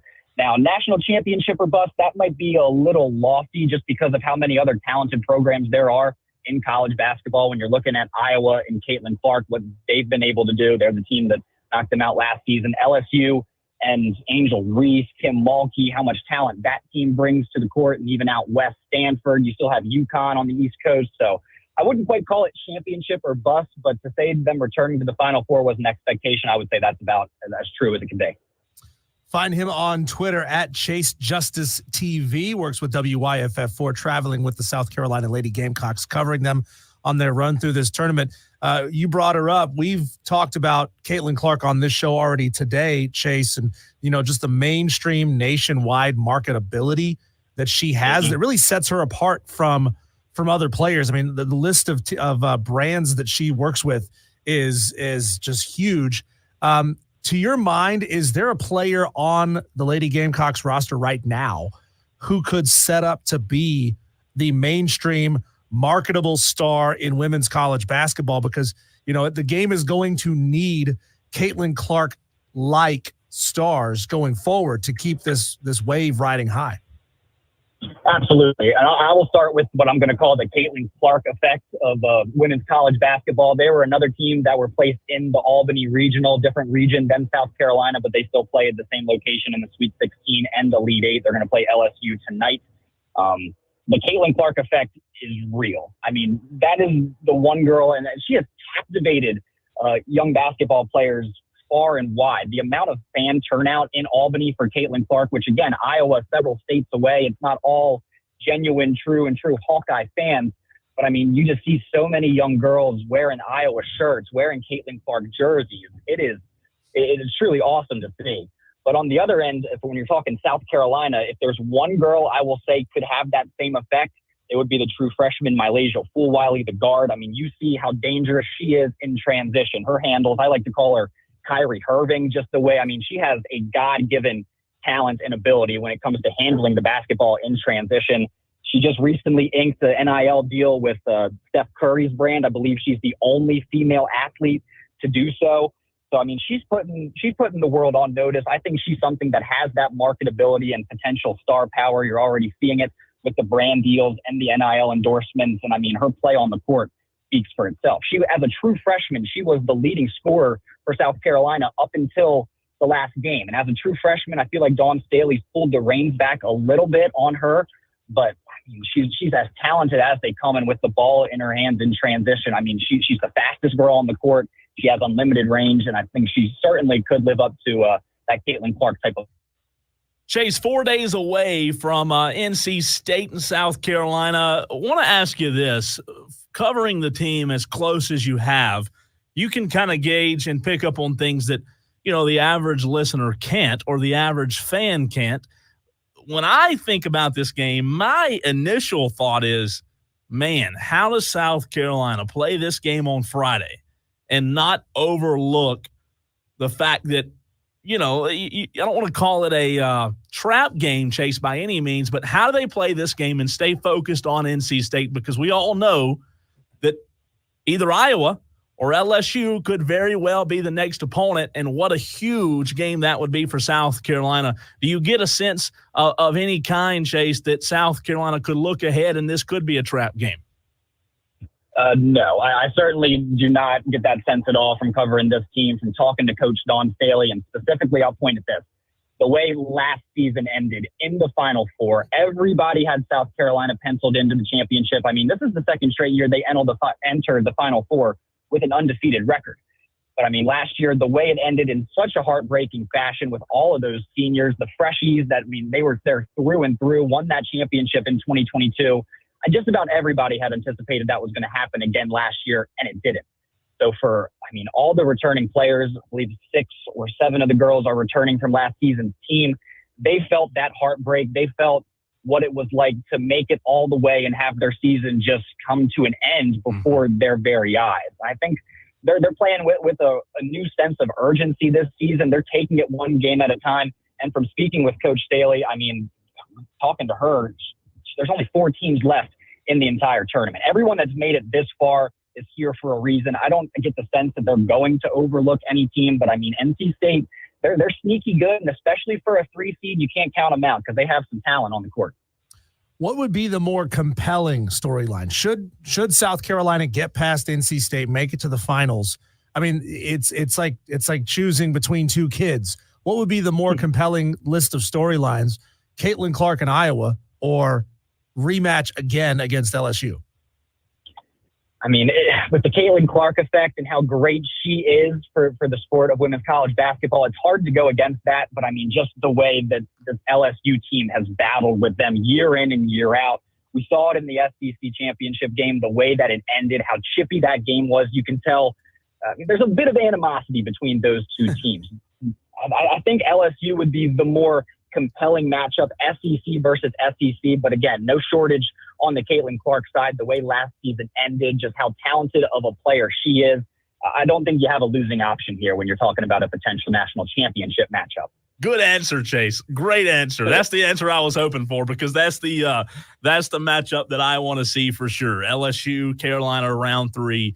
It would be something else. Hey, speaking of something else, Chase, your coverage has been fantastic. We love following along, and our listeners can continue to do so. We appreciate you jumping on with us today, and best of luck. And hopefully, for your sake, as well as the Lady Gamecock fans out there, you'll have 2 more games to cover this team.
Diesel and Cole Bryson on the Fan Upstate. It is Wire to Wire, a new program that debuted last week right here on the Fan Upstate. He's Diesel, I'm Cole Bryson, and you are an integral part of this program. We love your feedback. We encourage you to be a part of the program. We have named you TOLOs. That stands for Turn It On, Leave It On. That's what we encourage you to do, Wire to Wire, each and every day, right here on the Fan Upstate. As Diesel said, you can find us on the Odyssey app, and that is a great place to go back if you missed something and find it anytime. Yeah. The feature is called the Rewind feature. So what you do is you log in, you see the fan upstate, you click on the show, Wire to Wire with Diesel and Cole Bryson. And then you say, "Ooh, I like that segment. They were talking about this. I want to go back and listen to that." Yes. Or who knows? Maybe you had to get out of the car for something. You had to run into the store and get something, and you missed what we were talking about. You can jump back to the exact point where you left off. Man, it's a fantastic feature. It really is. And speaking of great segments, this is a segment, Diesel, where I want to ask a question to you. I also want to ask a question to our audience, and I think the question needs to be answered. The question is, why do we allow so much talent to leave the state of South Carolina? Yeah. For example, we could go on a long tangent. There's a long list, but we're going to give you a few that you know of. Obviously, a guy like Zion Williamson, who was South Carolina born and bred from Spartanburg and went and played in North Carolina. Obviously, a guy like Ja Morant, who was from South Carolina and did not play in the state. Well, let's bring it even more relevant, Diesel. Teams that were in the Elite Eight. And guess what? Teams that are in the Final Four. Alabama. Did you see that guy getting all those rebounds on Saturday night? Did you mean to tell me that Clemson and South Carolina couldn't use Nick Pringle on their roster? Nick Pringle, ladies and gentlemen, is from the Low Country, South Carolina. You saw him cleaning up the boards on Saturday night against your Tigers. Well, how about DJ Burns, the NC State Wolfpack of a beast that likes to clean up the boards and score in the paint? DJ Burns, where's he from? Just a short drive up in Rock Hill. He is at NC State. Nick Pringle at Alabama. Diesel, I will propose the question to you, but I also want to hear from our Tolos, our audience. You can text the show, 71307. You can also call in. The phone lines are open. We encourage you to use the phone lines as well. 844-FAN-PHONE. That is 844-326-35. No. 3 Say, Diesel, that was absolutely horrible. Right there in I'm going to do it one more time because that was horrific. I tried to memorize it. It's the renewal by Anderson of the Carolinas fan phone. Thank you. And that is why I messed it up intentionally for you to get the sponsorship in there. You're like, I messed I this knew up. it. We need the I knew rebound it. opportunity. 844-326-3663. One more time, 844-326-3663 is the way you can get in touch with the program. If you hadn't called before, it's okay. Make today the first time you are joining Wire to Wire. We'd love to hear from you. Diesel, I'll start with you on this and allow our audience to chime in as we go, and then I'll give my opinion. There's too many players that are really, really good that don't play college basketball in state. What can Brad Brownell do at Clemson, and what can South Carolina do to keep these guys in state? Easy answer. Pay them more money for NIL. I mean, a lot of these guys, look, we don't have a strong tradition of basketball in this state. Hopefully things will improve in that department. Lamont Paris is one hell of a compelling guy, an exciting guy to be coaching down there at South Carolina. Brad Brownell is what Brad Brownell is. We'll see if he can parlay an Elite Eight berth into another season. See, Brad Brownell, I don't get distracted and sucked in by the one great season. That's fantastic. But I got to see it year in and year out from Brad Brownell. Maybe that's going to be enough to keep a guy who may be down in the depth chart at a North Carolina or down in the depth chart at an NC State inside the state of South Carolina. But these guys go with whoever's going to pay him the most money. There's not a whole lot of in-state loyalty. There's not a whole lot of, I want to play close to home so that, mom and dad can come and see me play, 10, 15 times in a season. We don't really have that anymore. And that's sad. But the good news is the NIL and the transfer portal gives you the ability to rectify that. Now, just because Ja Morant didn't go to school in South Carolina for college doesn't mean that Clemson couldn't realize, oh, crap, that guy's really good. We should go out there and throw $25,000 in NIL money at him. Maybe we can get him to come sign with us. Probably would have taken more for Ja Morant, but it would have taken a hell of a lot more for Zion Williamson. But hey, I mean, that may be what they need to do, but it's getting harder and harder to like identify with your team. And we used to identify with the guys who are from here. I mean, there's a lot of people in the audience who can identify with PJ Hall for sure because he went to Dorman. Dorman's huge. We have a huge contingent of Dorman alumni in our listening audience. We have a huge contingent of schools from around Dorman whose kids played against PJ Hall when he was at Dorman. And so that makes it compelling to watch PJ Hall. Yeah. It's going to be hard, not to go on a tangent of NIL and the transfer portal. I mean, at this point, just go ahead and take their names off the back of the jerseys. I don't care who they are. I don't care where they came from. I don't care if they're from local. I don't care where they played last year. You are a Clemson Tiger. You are a South Carolina Gamecock. You are an NC State Wolfpack. You are an App State Mountaineer for the season. We got you for as long as we got you. After that, peace. Don't give a rip. I unfollow players that transfer away from my program. I like to follow the players because I want to get to know them. But once they're gone, peace, man. I'm not going to keep following you. I agree with you. And that last point is something that was brought up this morning on the Rob Brown Show. It was great conversation. We can get to that a little bit later in the program. It was from my sports spin today that talked about the very thing you just said, Diesel. But to answer my own question, I will say this. I hear what you're saying, and I can't disagree about money being the driving factor, right? Unfortunately, there is no in-state pride anymore. There are no kids, rather, that say, you know what, man, I want to stay in state and play for Brad Brownell. I want to stay in state and play for a guy like Lamont Paris, Pat Kelsey, who just left South Carolina to go to Louisville. Those kids don't grow on trees anymore. Now, am I saying they don't exist? No, I'm not saying that.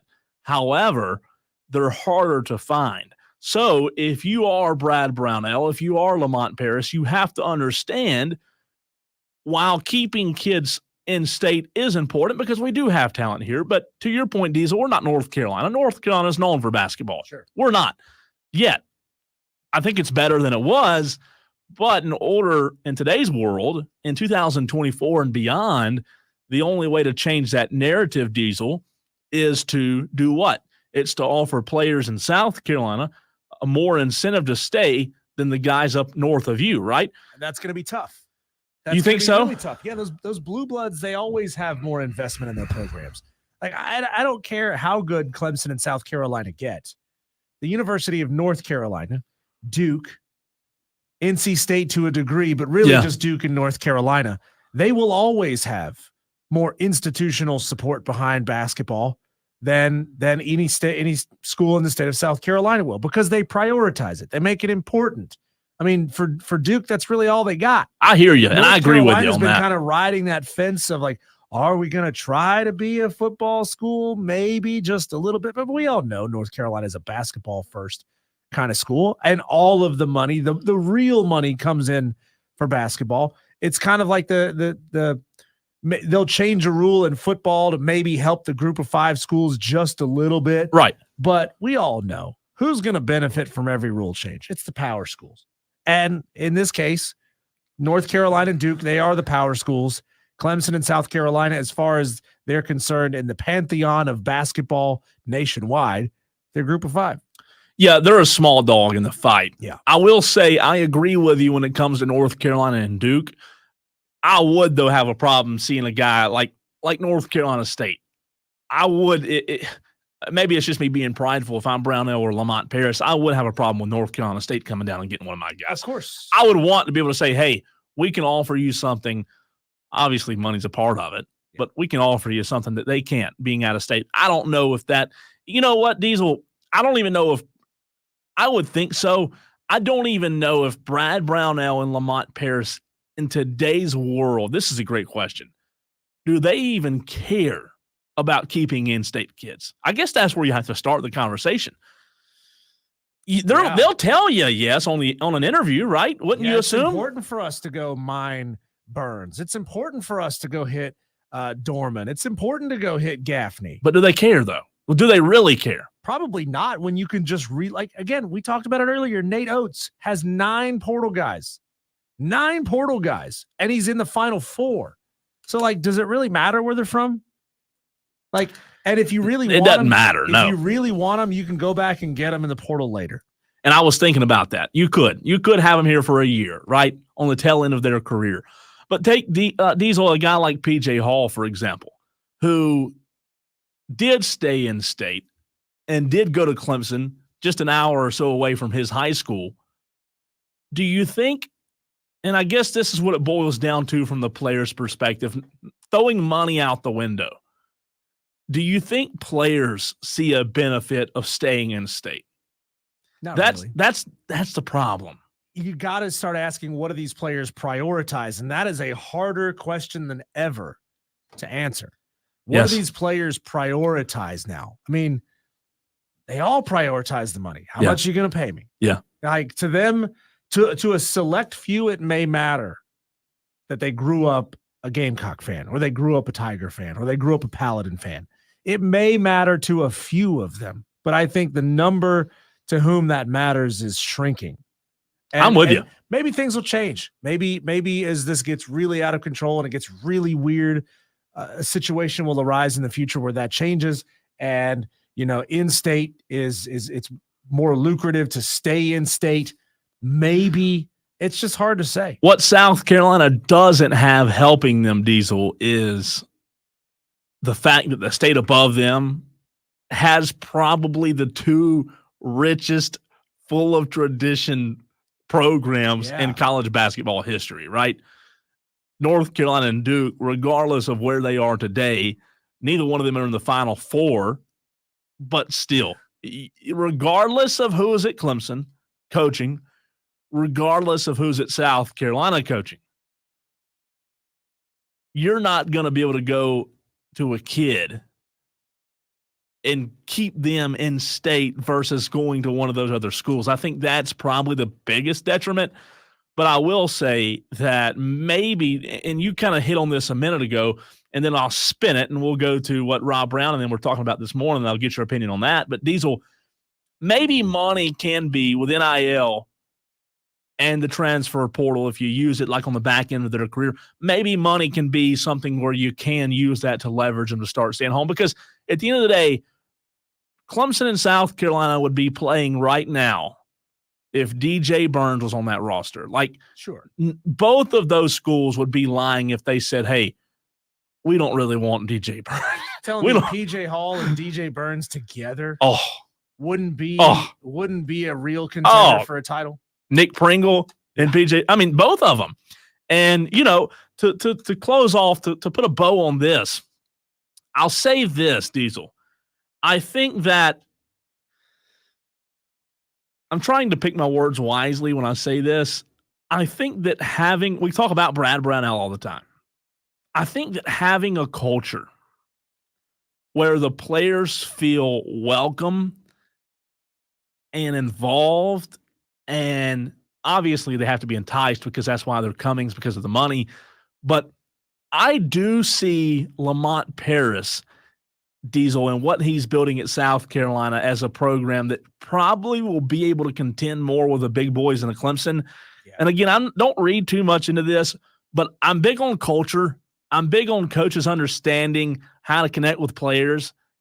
And I think Lamont Paris over the next 4 years will be able to snag someone, Diesel, that will say, wow, how'd Lamont Paris get that guy? Oh, yeah. You know what I mean? Lamont is far more likely to get the wow player than Brad. Oh, sure. Let's just be honest. Let's call it like it is. Oh, sure. Now, to spin it, and I want to get your opinion on this before we get a break. Speaking of spin, one thing that we do, part of our jobs, Diesel, I'll pull the curtain back for our audience. We do a sports spin every week for the other stations in the building that airs, throughout the day, right? You did it last week. I'm doing it this week. Well, my sports spin that aired yesterday was basically me saying that the term college athlete, the term student athlete is gone, that we can take the term student athlete and throw it away. And this does relate to what you and I were just talking about because it's the driving factor of why players choose a school. But the 42 seconds that I was speaking in that promo, Diesel, I said basically the term student athlete's long gone. You can forget it. Gone are the days students care about scholarships. Gone are the days students care about being developed on the field. We've heard that from Nick Saban.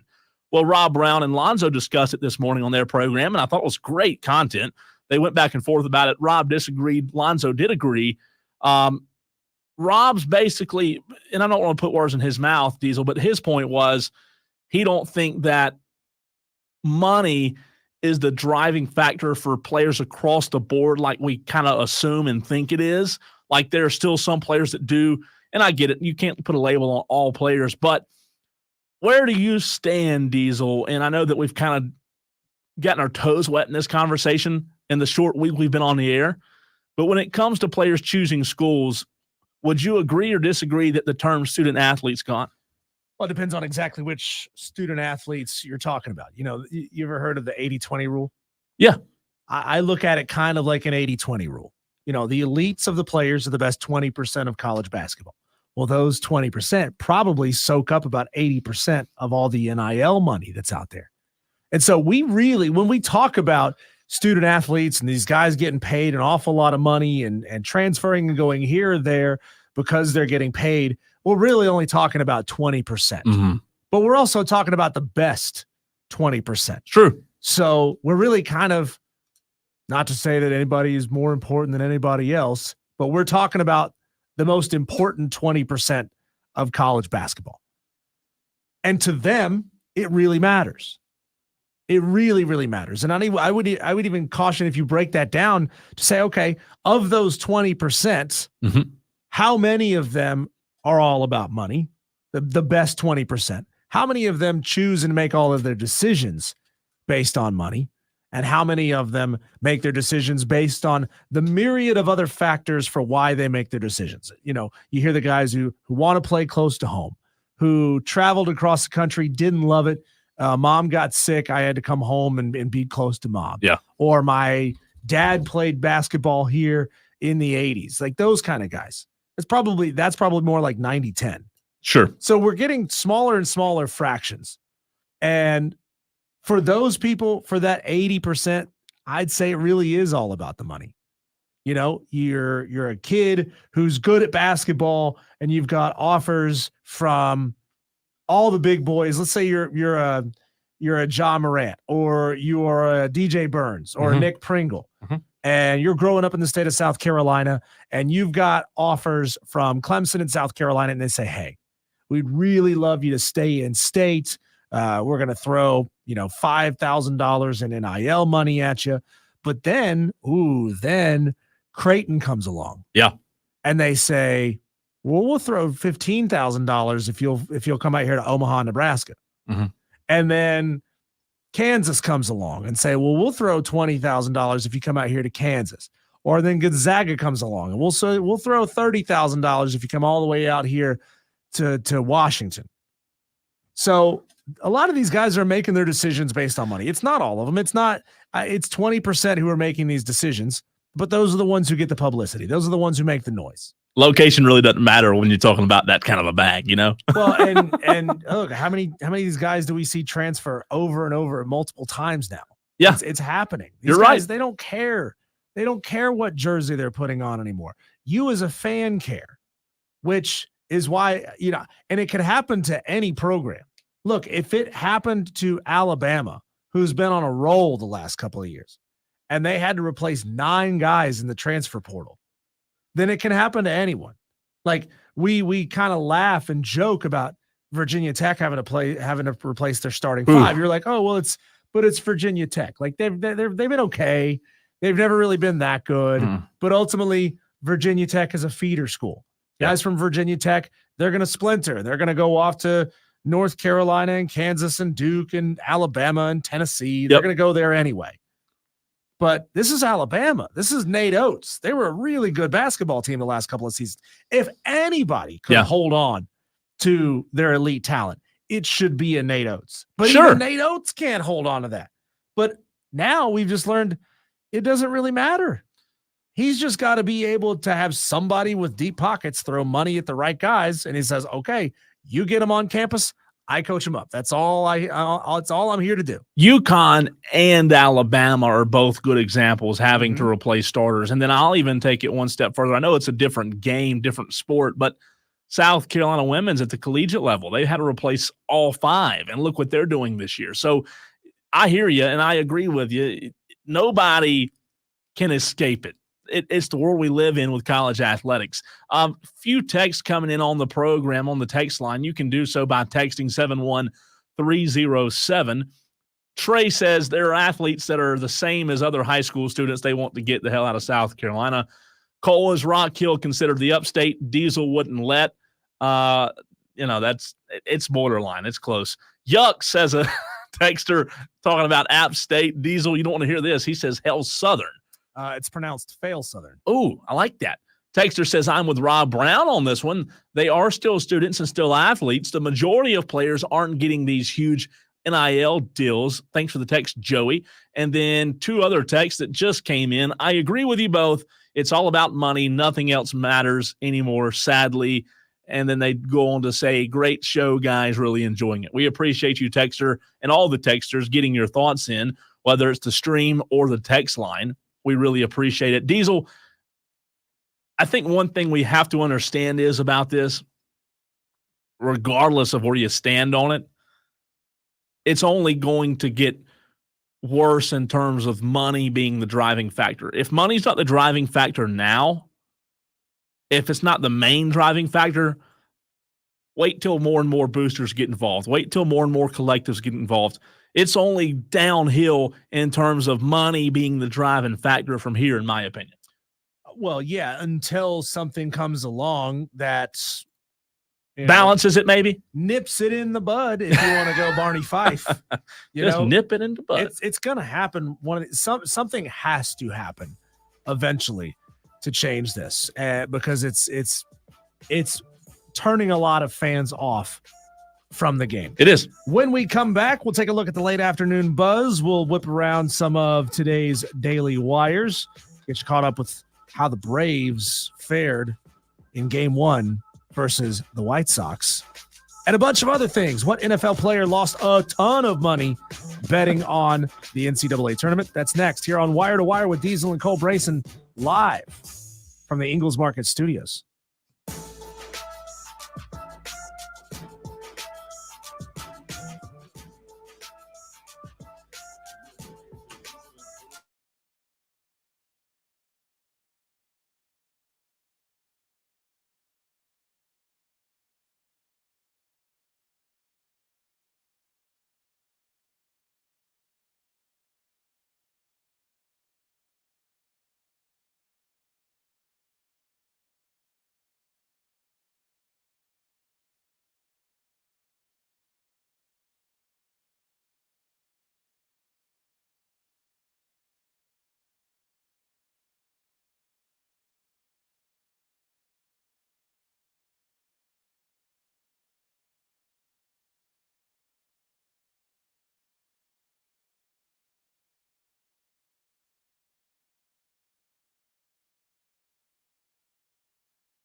9 out of 10 hiring managers are having difficulty hiring today. Robert Half is here to help. At Robert Half, we know talent. Visit roberthalf.com today. Game on, gloves off. We are pulling at.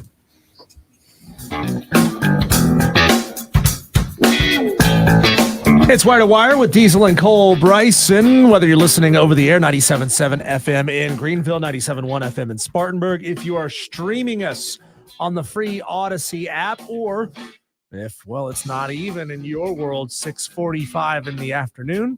Maybe you're listening to this at 2 a.m. tomorrow morning. Yeah. And you're listening on the Odyssey app. You're listening to a podcast on Apple Podcasts, Google Podcasts, or Spotify. We thank you. However it is you choose to listen to the show, we thank you so much. Texter here says, that was a good burn. Props, Diesel. He liked the fail Southern burn. Oof. Let's see here. Trey from Kentucky says, how many universities have had both men and women in the Final Four of the tournament at the same time? Ooh, that's tough. Does he mean at the same time or just in general? Well, he says NC State this year. Maybe this is the first time ever. Maybe That's a great that's point, the first Trey. time ever. That's wild. That is wild. I'll have my researcher who's in the next room over. Let me relay a message to him, Diesel, real quick. Hold on. What's his name? Intern Bob. We need one of those. I asked a great question. I don't know if it's ever happened. I don't know either. Tomorrow, don't forget, tomorrow you can see, if you're a Clemson fan, your Clemson Tigers playing at Fluor Field. They'll take on USC Upstate in the second of 3 meetings this season.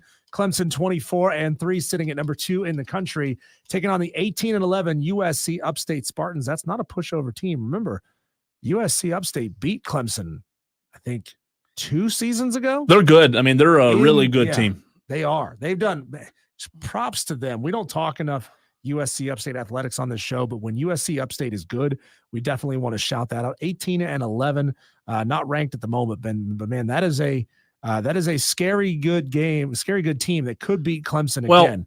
The scary part is, and shout out to Mike McGuire, the head coach over there. He does a great job with their program, Diesel. What those guys can do, they can throw a guy at you midweek that can compete, with Clemson's midweek guy. Yeah. And they have done that. And that's what's difficult because you don't know who they're gonna throw in a midweek game like that, because the Upstate, you do want to beat Clemson. So those midweek games, people think in college baseball they should just be gimmies, but they're really not. Man, what I wouldn't give to have other sports, especially basketball, adopt more of a college baseball structure, which is nobody's on full scholarship, everybody gets a partial scholarship, and maybe the reason you choose a USC Upstate or a Coastal Carolina is because they're offering you 5% more of a scholarship than South Carolina or Charlotte can. Yeah. Man, that's just, I would love to see college basketball adopt that. Maybe it would change some things, maybe it wouldn't, but there's far too much money involved right now. It's never going to happen. On the stream, Billy D says the Hornets top pick Brandon Miller came from Alabama. He's won the Eastern Conference Rookie of the Month twice. Madcraft says, I don't typically care for the NBA, but someone needs to check Zion's water bottle. Must have found MJ's special juice from Space Jam. He is playing better. He really is. Southern Sports Central says, solid show today, guys. College baseball is a different beast. Small school can do big things without a doubt. And that's what makes the sport so fun. So yep.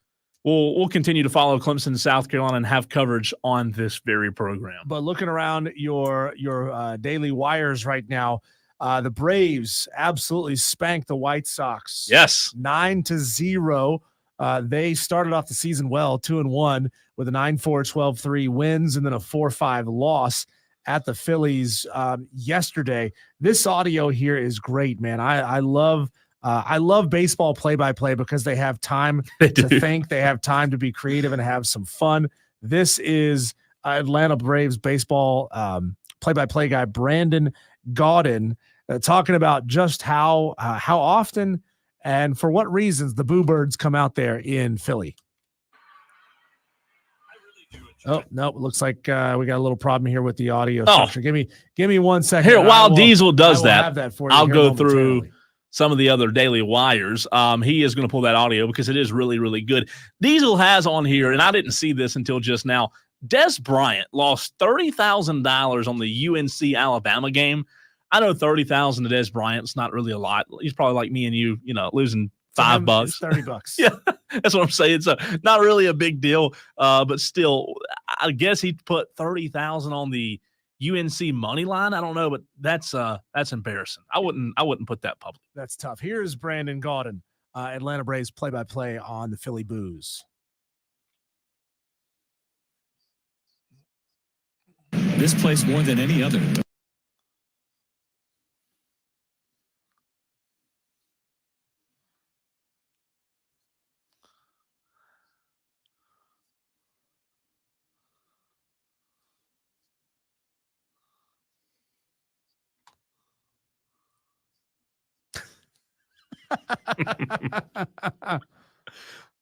Oh, that's great. That Dropping is in so religious funny. jokes. That is religious jokes. By the way, Clemson did not really handle USC Upstate.